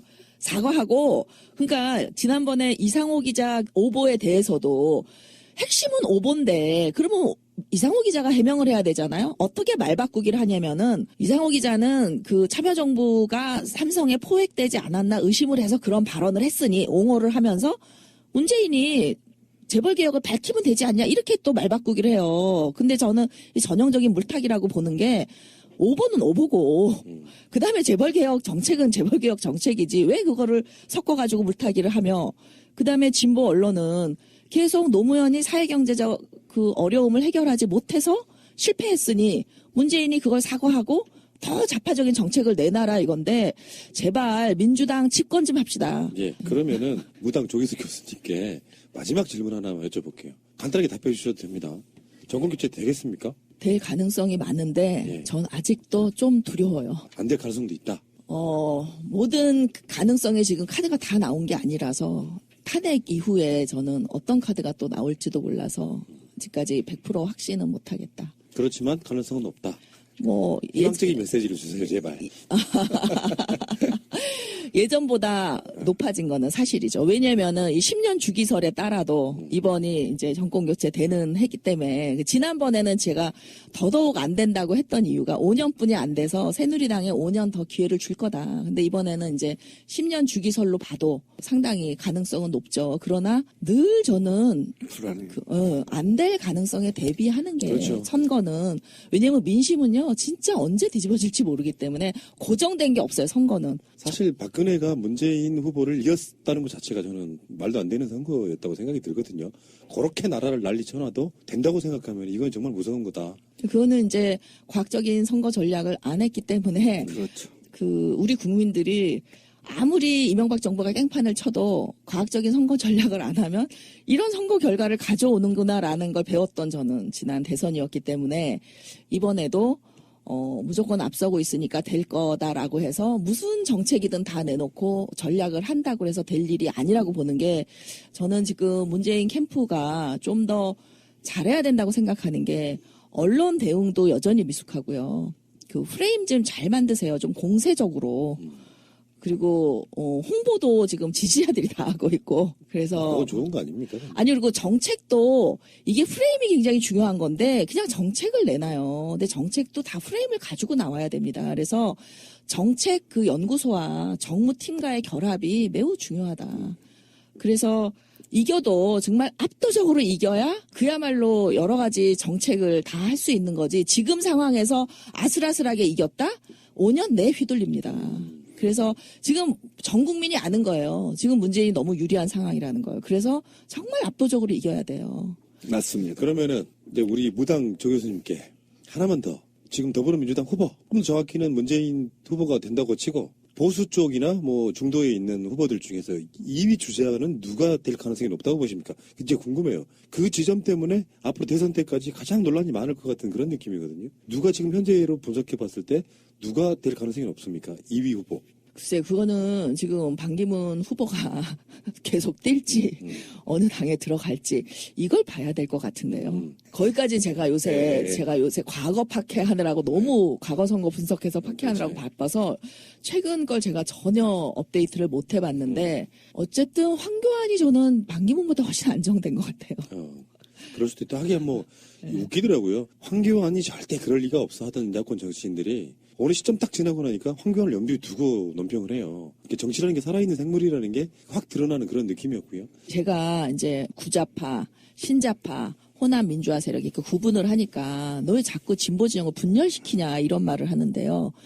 연대를 하려면은 이 분열은 이미 내재돼 있는 거예요. 제가 분열시키는 게 아니라 이 내재돼 있는 분열을 네이밍을 함으로써 뭐가 다른지, 뭐가 공통 분모가 있는지를 찾을 수가 있고 그래야 연대를 하는 거거든요. 이게 협상 이론의 기본이에요. 각자의 입장을 파악하고 그 다음에 공통사를 만들어야 이제 연대 연합을 할 수 있는 거기 때문에 분열을 위해서 이런 얘기를 하는 게 절대 아니고 연대를 위해서 하는 얘기니까요. 좀 오해를 말아주셨으면 좋겠습니다. 예. 제가 조기숙 교수님 모시려고 컨택을 했을 때요. 사실 조기숙 교수님 정도 되면은 100분 토론 같은데 나와서 시원하게 일갈해 주시고 그런 역할 하시는 분이거든요. 일반인들, 이름도 잘 모르는 놈들 팟캐스트에 선뜻 나와주신 분은, 그것도 시리즈로 나와주신 분은 거의 유일하신 분이시거든요. 어떤 소통의 마인드랄까? 어떤 민주주의 개념을 가장 정확히 알고 계시는 저는 명사분이라고 생각이 들고요. 중간에 어떤 살짝의 어떤 렉이 좀 걸렸던 부분도 있었지만, 그래도 그것 때문에 또 훨씬 더 메시지가 더 좋았던 측면도 있고요. 일단 이 시리즈, 배제의 정치학 시리즈는 일단 오늘로 마치고요. 대선 즈음 직전 해가지고도 교수님 몇 번 모셔서 또 고견 한번 듣는 시간이 저는 있을 거라고 믿고요. 마지막으로 교수님께, 저희 청취자분들께 마지막 메시지 좀 부탁드리겠습니다. 예. 그러니까 우리들 사이에서도 이렇게 분열하고 서로 공격하고 이러는 거는 이해관계가 서로, 이해 정도가 서로 달라서 저는 그렇다고 보는데, 그러니까 예를 들면 우리가 어렸을 때는 자동차를 보면, 자동차 헤드라이트를 보면 차도 눈 있네 애들이 그러잖아요. 근데 어른들은 알잖아요. 이게 사람의 눈처럼은 생겼지만 절대 사람의 눈의 기능을 못한다는 걸. 근데 정치의 이해도 마찬가지인 것 같아요. 사람의 눈을 가진 사람이 있고 자동차의 헤드라이트를 보고 사람의 눈이라고 생각하는 분들도 있기 때문에 여기서 갈등이 빚어지는 거기 때문에 저는 진보는 무지와의 싸움이다 이렇게 생각해요. 그러니까 제가 저소득층은 그 신뢰 수준이 고소득층보다 떨어진다라고 하면 이거는 팩트거든요. 팩트를 얘기하는데 너 왜 저소득층을 무시하냐. 이거는 언론이 하는 공세지 우리 지지자끼리 해서는 안 될 공세잖아요. 그러니까 저는 정치를 과학으로 하는 사람이고 늘 팩트 데이터를 보는 사람이에요. 제가 하는 말은 제 도덕적인 판단이 아니에요. 이런 정책을 내걸어야 된다라는 이유는 국민들에게 표를 더 많이 받을 수 있는 정책이 이거다라는 얘기지, 나는 이 정책을 좋아한다라는 거랑 또는 이 정책이어야 한다는 거랑은 전혀 무관한 얘기거든요. 근데 많은 진보 진영 분들이 이제 옳고 그름을 중시하다 보니까 제가 팩트를 말하는 걸 자꾸 도덕성으로 받아들이는 거예요. 그래서 저를 자꾸 공격하는데 저는 기본적으로 팩트 중심으로 얘기하는 거니까 팩트는 그냥 팩트로 받아들이시면 되고 저에게 반박은 팩트로 하시면 되고, 그래서 진보는 무지와의 싸움이다라는 말씀을 드리면서 네. 우리나라가 앞으로 그 진보 정부 장기 집권으로 가면 참 좋겠습니다. 저희들도 조 교수님 말씀을 100% 다 수용하거나 그러지는 않습니다. 조 교수님 같은 분들은 어떻게 생각하시고 어떻게 분석했는지에 대한 고견을 들어보는 좋은 시간이었다 이렇게 말씀을 드리고요. 정말 제발 정권교체가 되고 그 되기 전에 한 몇 번 더 모시는 기회가 있었으면 좋겠습니다. 근데 이게 문재인 이긴다 이 책을 읽으면 놀라워요, 정말. 타임머신 타고 갔다 와서 쓴 책 같아요. 알겠습니다. 저 지금 읽기 시작했습니다. 거의 3분의 예. 1을 다 읽었습니다. 오늘 끝이 아니고 다음에 또 뵙겠습니다. 고맙습니다. 감사합니다. 감사합니다. 민주당이. 그래서 연대가 패인이면서 또 연대를 안 하면 이길 방법이 없어서 그때는 통진당 지지도가 15% 16% 갔었거든요. 그렇죠. 그러니까 이거는 안 해도 지고 해도 지는 거니까 그래도 한 게 나섰다는 거죠. 근데 과반수 못했다고 막 인책 논의 나왔다는 게 저는 코미디라는 거예요. 그러니까 지난번에도 2010년 지방선거를 보셨잖아요.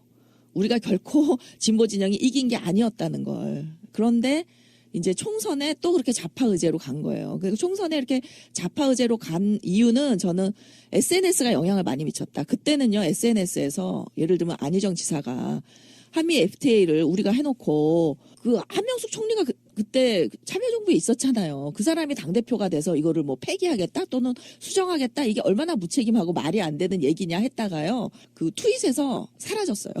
엄청난 공격을 받아서 사라졌고요. 그래서 저는 FTA 찬성한 사람은 아니지만 참여정부 있을 때, 제가 있을 때 한 것도 아니고. 그러나 이게 꼭 잘못한 건지는 데이터로 말해야 된다. 이 얘기했다가요. 저 엄청 공격받았거든요. 그러니까 그때는 SNS에서는 이게 소통이 아주 직접적으로 이루어지잖아요. 이런 데서 어떤 현상이 벌어지냐면은 이렇게 극화 현상이 벌어져요. 그러니까 현상. 그렇죠.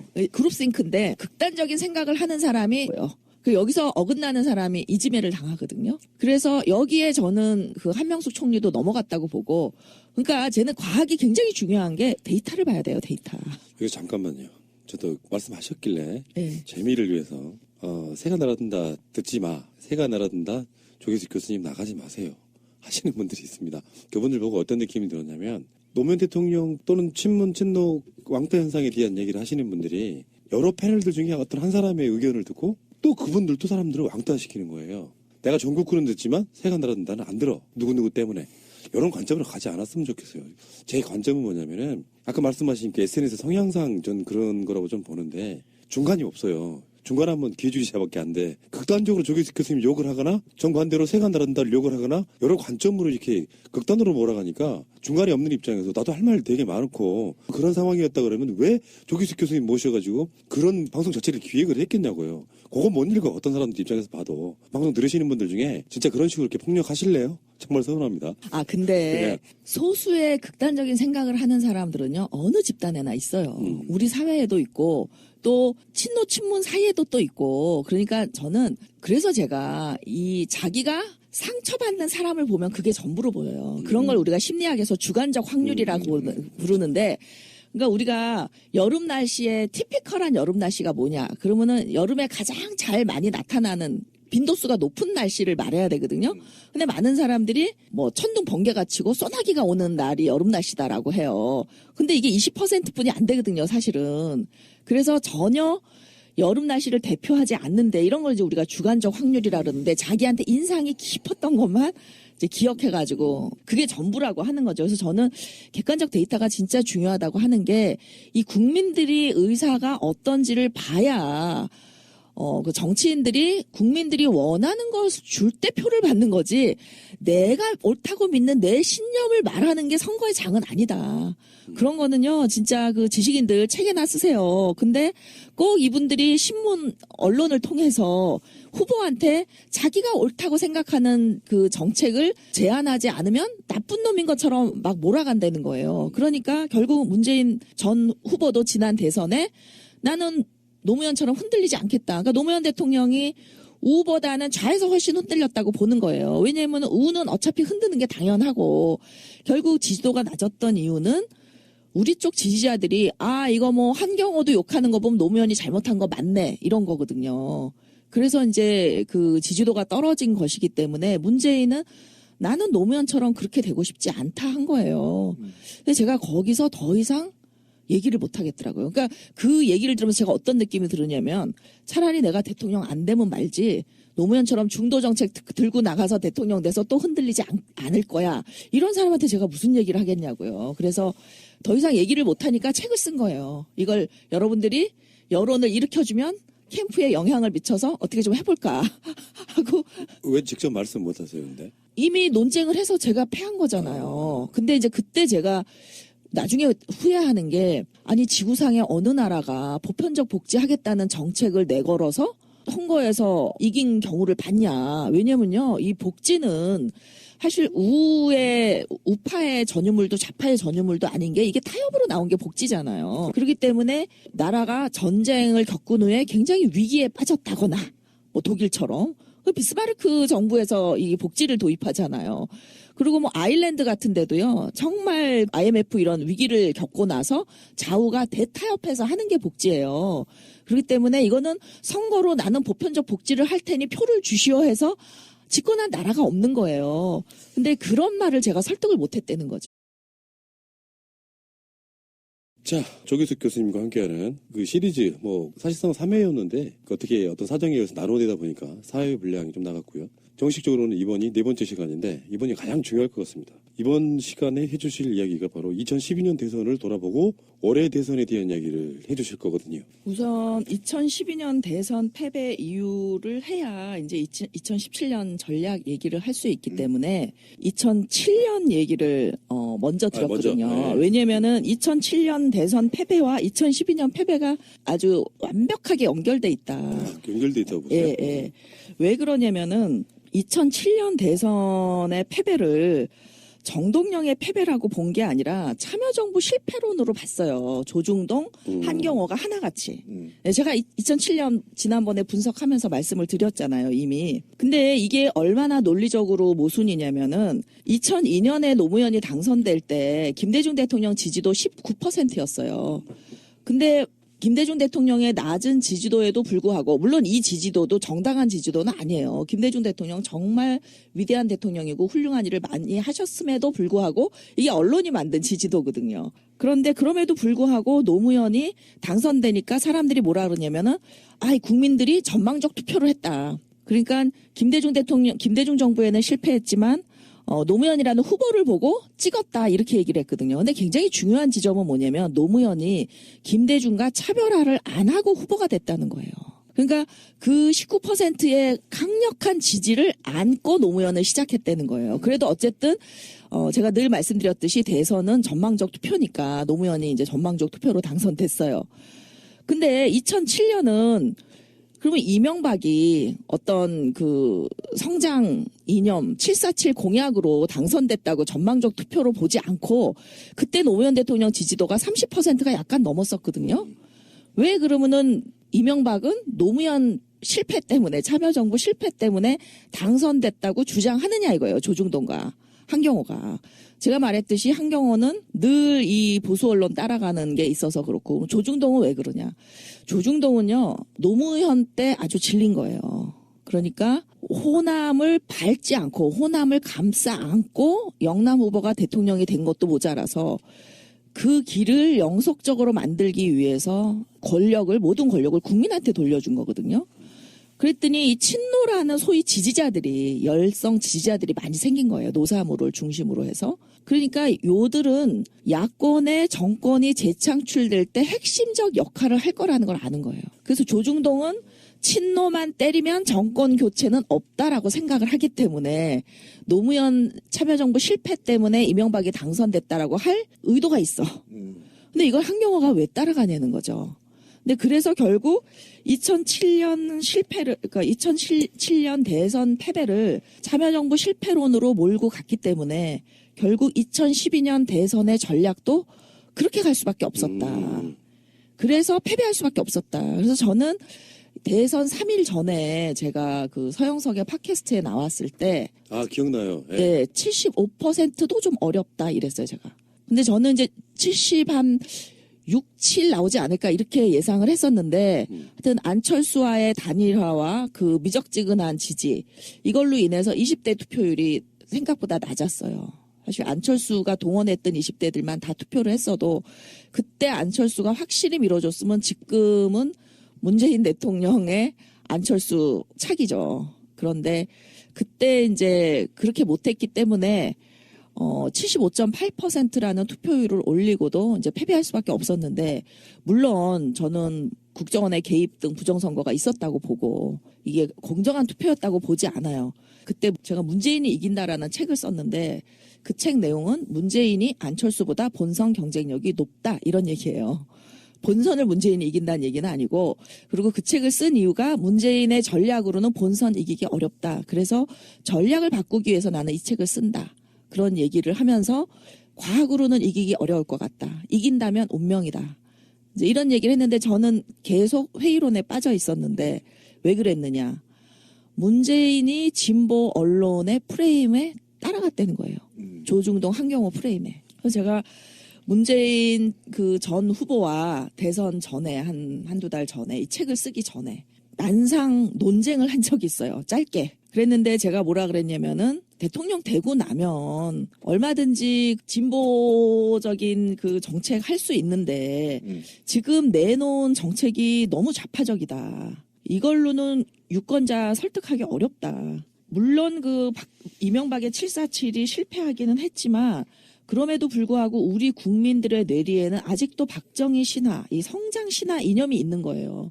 근데 게다가 그 딸인 박근혜가 나온다 그러면은 이 박근혜도 박정희처럼 뭔가 우리를 잘 먹고 잘 살게 해줄 거라는 기대가 남아있는 그런 가운데에서 이렇게 뭐 보편적 복지니 무슨 100만 원 의료비 상한제니 이런 정책을 내걸어서는 표 받기 어렵다. 그래서 이제 정체성은 분명히 하더라도 정책, 특히 경제 정책에 있어서는 상당히 중도적인 거를 그 안철수 정책을 오히려 받아들여야 된다. 이런 얘기를 했을 때 이제 문재인 후보가 뭐라 그랬냐면 노무현 대통령처럼, 그러니까 나는 노무현 대통령처럼 나무 위에 올려놓고 흔드는 짓 당하고 싶지 않다 이랬어요. 그러니까 그건 뭐냐면 노무현 대통령이 새 정치 낡은 정치로 대통령이 된 거지. 뭐 양극화 해결하겠다, 뭐 좌파 정책 하겠다 이래서 된 게 아니거든요. 그러니까 그 지난번에도 제가 말씀드렸지만 노무현이 새로운 정치를 하는 순간 이 선거 연합 자체가 해체돼 버린 거예요. 그러니까 이 선거 연합이 뭐냐면은 호남을 중심으로 한 전통적인 민주화 세력. 김대중 대통령을 따랐던 그 19%를 안고 간 거죠, 노무현은. 그래서 민주당 지지도가요, 잘 못해도 20%는 기본으로 나옵니다. 이게 이제 그 전통적인 호남을 중심으로 한 이제 민주화 세력의 지지도라고 보면 되고요. 그 다음에 이제 노사모를 중심으로 한 신자파, 노무현을 지지하는 세력. 근데 호남은 여러분들 요새 보면 뭐 하나갑시니 한강옥 씨니 뭐 김경재인가? 다 이 새누리당으로 가는 걸 봐도 호남이 경제적으로 진보라고 보기 어려운 거예요. 호남에도 젊은 층은 경제적으로 진보일 수 있지만 또는 노사모가 또 호남이 제일 많으니까 신자파일 수 있지만 전통적으로 김대중 대통령을 따랐던 분들은 대통령 직선제 하자는 거였지 경제적 민주화를 하자는 건 그렇죠. 아니었거든요. 네, 그러니까 저는 이분들이 김대중 대통령이 된 다음에 보수화되는 게 너무 당연하다. 그러니까 마치 옛날에 왕당파에 맞서서 이 자본가의 이익을 주장했던 이 자유무역주의자들이 이제 왕당파가 없어진 다음에는 자기네들이 보수화되는 것처럼 보수화되는 게 너무나 당연하다라고 보는 거예요. 그 다음에 이제 그 민노당은요, 사실 김대중 대통령 때만 해도 별로 힘이 없었어요. 근데 근데 이제 이분들이 그 김대중 대통령도 저는 지지했을 것 같고, 그리고 노무현 대통령도 상당히 많이 지지했을 것 같은데, 물론 그들의 핵심은 권영길 후보를 찍었겠죠. 100만 표는. 그쵸? 그리고 이제 일부가, 노무현 대통령을 찍었는데, 참여정부 임기 내내 이 노무현 대통령을 흔든 사람은 이제 그 열린우리당 내 기득권. 그러니까 열린우리당 내 기득권은요, 또 이 국민들과 괴리된 기득권이 또 있어요. 뭐냐면, 새누리당 가도 한나라당 가도 충분히 괜찮을 사람들이 여당이니까 온 사람들. 이 사람들이요, 지금도 개파질하면서 당을 맞죠, 흔드는 네. 사람들입니다. 예, 이게 요들의 이들 때문에 민주당이 지지를 받는 국민 세력은 사실 없어요. 그러면 그때 저도 되게 불만이었던 게 그런 지점이었거든요. 예. 정권이 서로 들어섰는데 DJ 때 얘기해요. 예전에 막 그 이종찬 씨 부류 같은 예전에 구 여권에 있던 사람들이 많이 들어왔잖아요. 예, 예.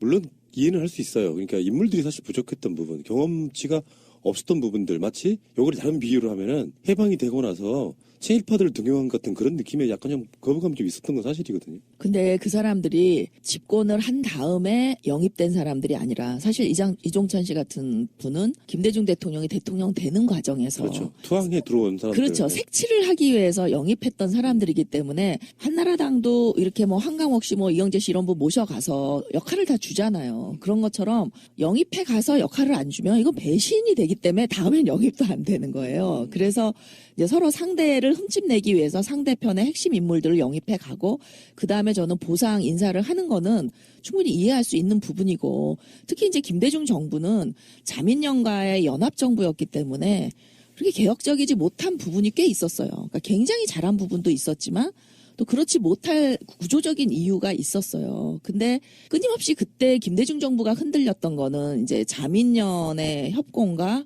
조중동이 협공이 있었지만 김대중 정부만 해도 한경대라 그래가지고 사실은 진보 언론들이 굉장히 김대중 정부를 지지했습니다. 그래서 이 왕따는요, 노무현이 처음이에요. 그러니까 그 이전에 호남 왕따는 있었지만 김대중 대통령이 그렇게 왕따를 당하진 않았다. 오히려 한경대는 상당히 친정부적인 그런 성향이 있었다는 거예요. 그런데 이제 노무현 정부 들어와서 사실은 민노당, 이 좌파, 구좌파로부터 공격이 엄청 심했는데 그 이유가 뭐냐 하는 거죠. 김대중 대통령 때 비례대표, 전국구 비례대표를 지역구 투표로 이렇게 의석을 나누는 게 위헌이라는 위헌 판결이 내려져요. 그러면서 1인 2표제가 도입됩니다. 정당 명부제, 비례대표가. 그게 2004년이에요. 그 최대 수혜자가 이제 민노당이 그렇죠, 된 거죠. 그 민노당이 국회에 들어오면서 사실 의사당 점거도 하고 참여정부가 통과시키려고 했던 비정규직 보호법을 2년 동안 막습니다. 그래서 이 비정규직 보호법이 임기 말인 2007년 초에 통과됨으로써 사실 긁고 보니까 북유럽 쪽에 복지 선진 국가들의 그 복지가 처음 시행된 때가 50년대 전후에 가장 힘들 때. 국민 자체가 도저히 스스로 벌어서 먹고 살지 못할 정도로 피폐해진 상태에서 궁여지책으로 시작된 복지 정책이 오늘날의 그 복지의 기본을 잃었다는 점에서 우리랑은 출발선이 다른 거네요. 그러니까요. 그러니까 그 좌파 지식인들이 복지국가를 내세워서 표를 얻어야 된다라고 주장을 하는 게 얼마나 코미디냐면은 전혀 공부 안 한 거예요. 다른 나라의 사례를. 그리고 우리나라 국민의 그 선호도를 전혀 공부를 안 한 거예요. 그래서 제가 아니 우리나라에서 저소득층이 가장 새누리당의 충성스러운 지지자인데 그 복지정책 한다 그러면 그것도 보편적 복지 한다 그러면 차별적 복지도 아니고 선택적 복지도 아니고 보편적 복지 한다 그러면 빨갱이란 소리가 나올 게 뻔한데 그 왜 그런 어리석은 제안을 하냐 그러면 저한테 뭐라 그러냐면은 국민을 우습게 본대요. 아니 그게 국민을 우습게 보냐고 국민을 존중하는 거지. 그 국민들이 저소득층, 고연령층, 저학력층들이 복지를 싫어하고 새누리당을 지지하는 건요. 우리의 역사와 관련이 있는 거예요. 박정희 때부터 이 사람들은 보릿고개 경험했던 사람이고 지금은 너무나 자기의 삶이 안 좋은데도 잘 먹고 잘 산다고 생각해요. 그때랑 비교하면. 그 박정희가 너무 감사하고 특히 이분들은 늘 새누리당에 의해서 동원되는 사람들이에요. 박사모들 보세요.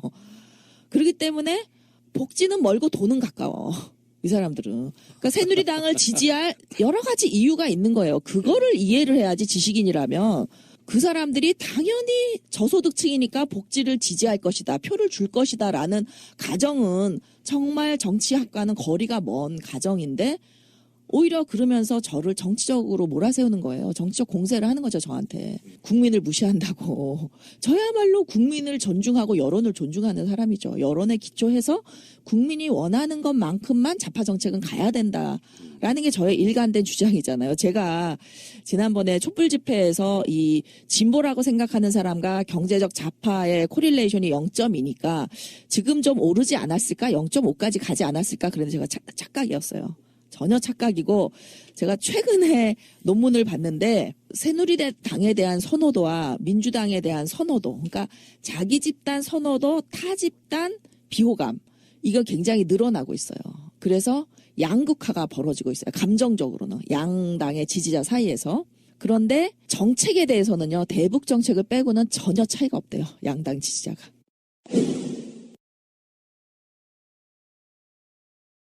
근데 이런 거 있지 않습니까? 정치 지지자들은 예. 자기가 뭐 정말 찢어지게 가난하건 상관없이 예. 자기 정치적 선택이 옳았음을 증명하려고 하는 본성이 좀 있잖아요. 당연하죠. 더군다나 이제 언론에 의해서 세뇌되어 있는 그런 게 있다면 예. 나는 가난하게 살아도 예. 아까 말씀하신 게 정말 정답으로 보이는데 옛날에 비하면 예. 지금 굶고 살진 않으니까 정말 잘 살고 있는 거라고 착각을 하고 있고 그런 식으로 이렇게 지지하는 일종의 이거는 시간이 밀어내줘야 되는 거지 인위적으로 되는 부분은 사실 아닌 경우도 있죠. 그러니까 제가 늘 말씀드리는 게 유권자의 80%는 정체성으로 투표한다. 이 정체성이 뭐냐면 역사 속에서 어떤 정당을 계속 좋아서 찍다 보니까 그 정당과 정당 일체감을 갖는 거예요. 그리고 그 정당 일체감을 갖는 게 제가 한 70% 된다 그랬잖아요. 그러니까 나머지는 투표를 습관적으로 한쪽에 해요. 나머지 한 10%도. 그렇기 때문에 이거를 우리가 weak leaner다 이런 얘기를 하는데 약한 정당 편향성이 있는 사람들. 그러니까 이 사람들도 사실은 딱 어느 정당을 지지한다고 답은 안 하지만 투표 행태를 보면 여러 번 반복해서 한 당을 찍어요. 이런 걸 빼면 사실은 중도층 유권자가 한 20% 정도 뿐이 안 된다. 그중에 10%는요. 정치는 무조건 다 싫어. 아무 생각 없어. 이런 분들이 있어요.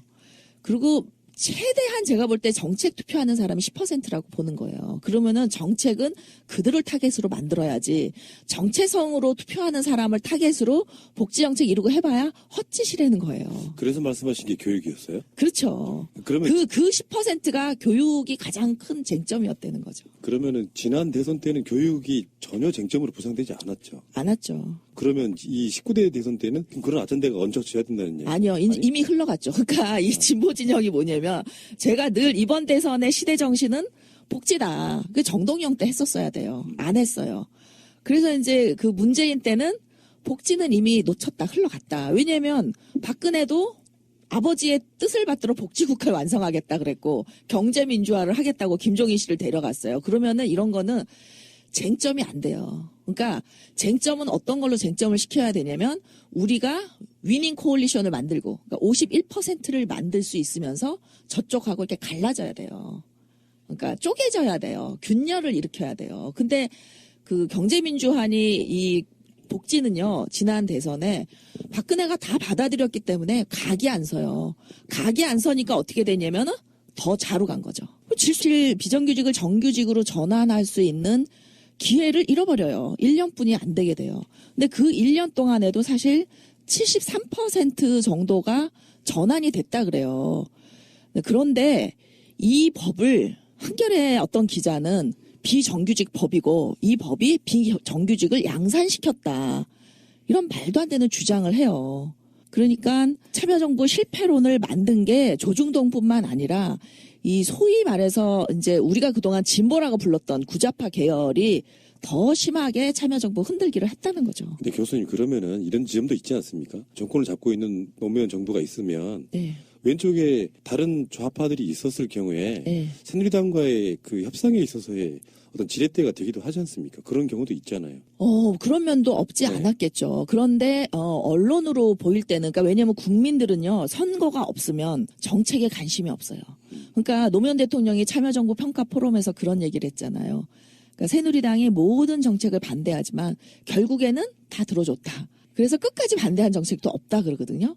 그러니까 여론의 압력에 의해서든 어쨌든 결국은 뭐 협상을 해서 통과를 시키긴 해요. 사학법 빼고는. 사학법은 이제 장외투쟁을 통해서 결국은 개정을 할 수밖에 없었지만, 그런데 여론은 그냥 언론을 보고 평가를 하는 거예요. 평소에는, 선거 때가 아닌 때에는. 그래서 제가 이 민심과 여론이 다르다 이런 주장을 한 적이 있는데, 선거 때 나오는 투표 결과는 민심이에요.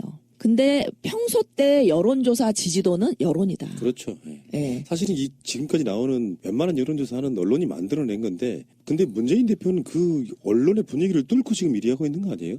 어떻게 보면? 그렇죠. 그렇죠. 근데 이제 이게 SNS라든지 팟캐스트라든지 이런 시민들의 깨어남, 이 영향이 크다는 거죠. 그래서 저는 2012년 대선은 많은 사람들이 질 수 없는 선거를 졌다 그러는데 그거는 전혀 사실이 아니고요.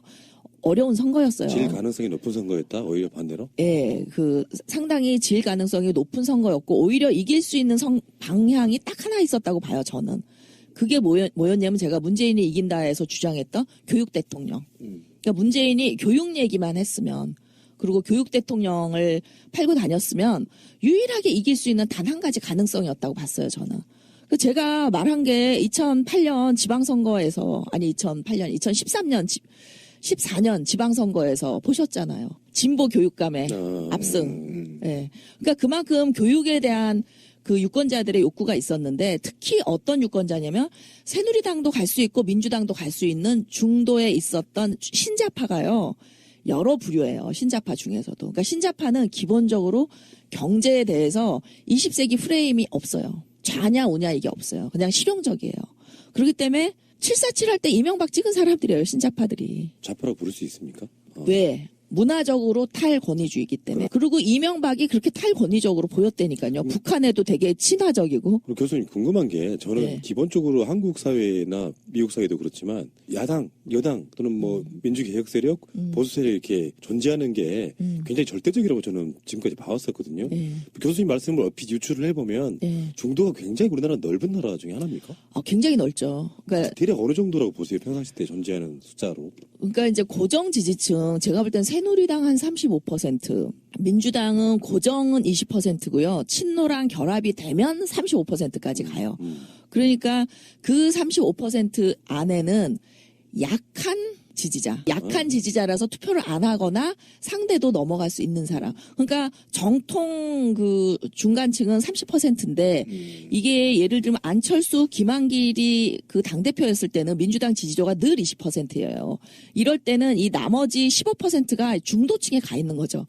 중도층인데 이념적으로는 진보야. 근데 요게 이제 속는 거예요. 이념적으로 진보니까 이들이 좌파 경제 정책을 지지할 거라 생각하는데 아니라는 거죠, 이들이. 신자파는. 그러니까 신자파는 문화적 진보지, 그 문화적 개인주의지, 경제적 좌파는 사실 경제적 좌파는 뭐예요? 획일주의잖아요. 복지도 보편적 복지해야 되고, 그렇죠? 경제민주화도 어떤 정부에 의해서 획일적으로 해야 되고, 획일적으로 기본적으로 싫어요, 개인주의는. 그래서 신자파들 중에 진보적인 사람들이 있는가 하면은 보수적인 사람들도 있는 거예요. 경제 문제에 관하나. 그러니까 그들을 경제적 좌파로 가서는 못 잡는다고 본 거죠. 그래서 4.11 총선이 왜 2010년 지방선거보다 더 질이 안 좋았냐 하면은 제가 지난번에도 2016년 총선 얘기하면서 제가 2012년 총선을 조금 얘기했었는데 한미 FTA라든지 뭐 강정이라든지 이런 데서 말 바꾸기 논란이 사실은 40대 투표율을 떨어뜨리는데 이 40대들이 상당히 신자파가 많은 거예요. 수도권 40대들이. 근데 이들이 왜 투표 안 했냐 하는 거죠. 그러니까 새누리당도 찍기 싫지만 민주당도 아닌 거예요. 그리고 특히 이제 그때 통합진보당하고 연대해서 굉장히 많이 양보를 했잖아요. 그때부터 지지도가 쭉 빠지기 시작해요.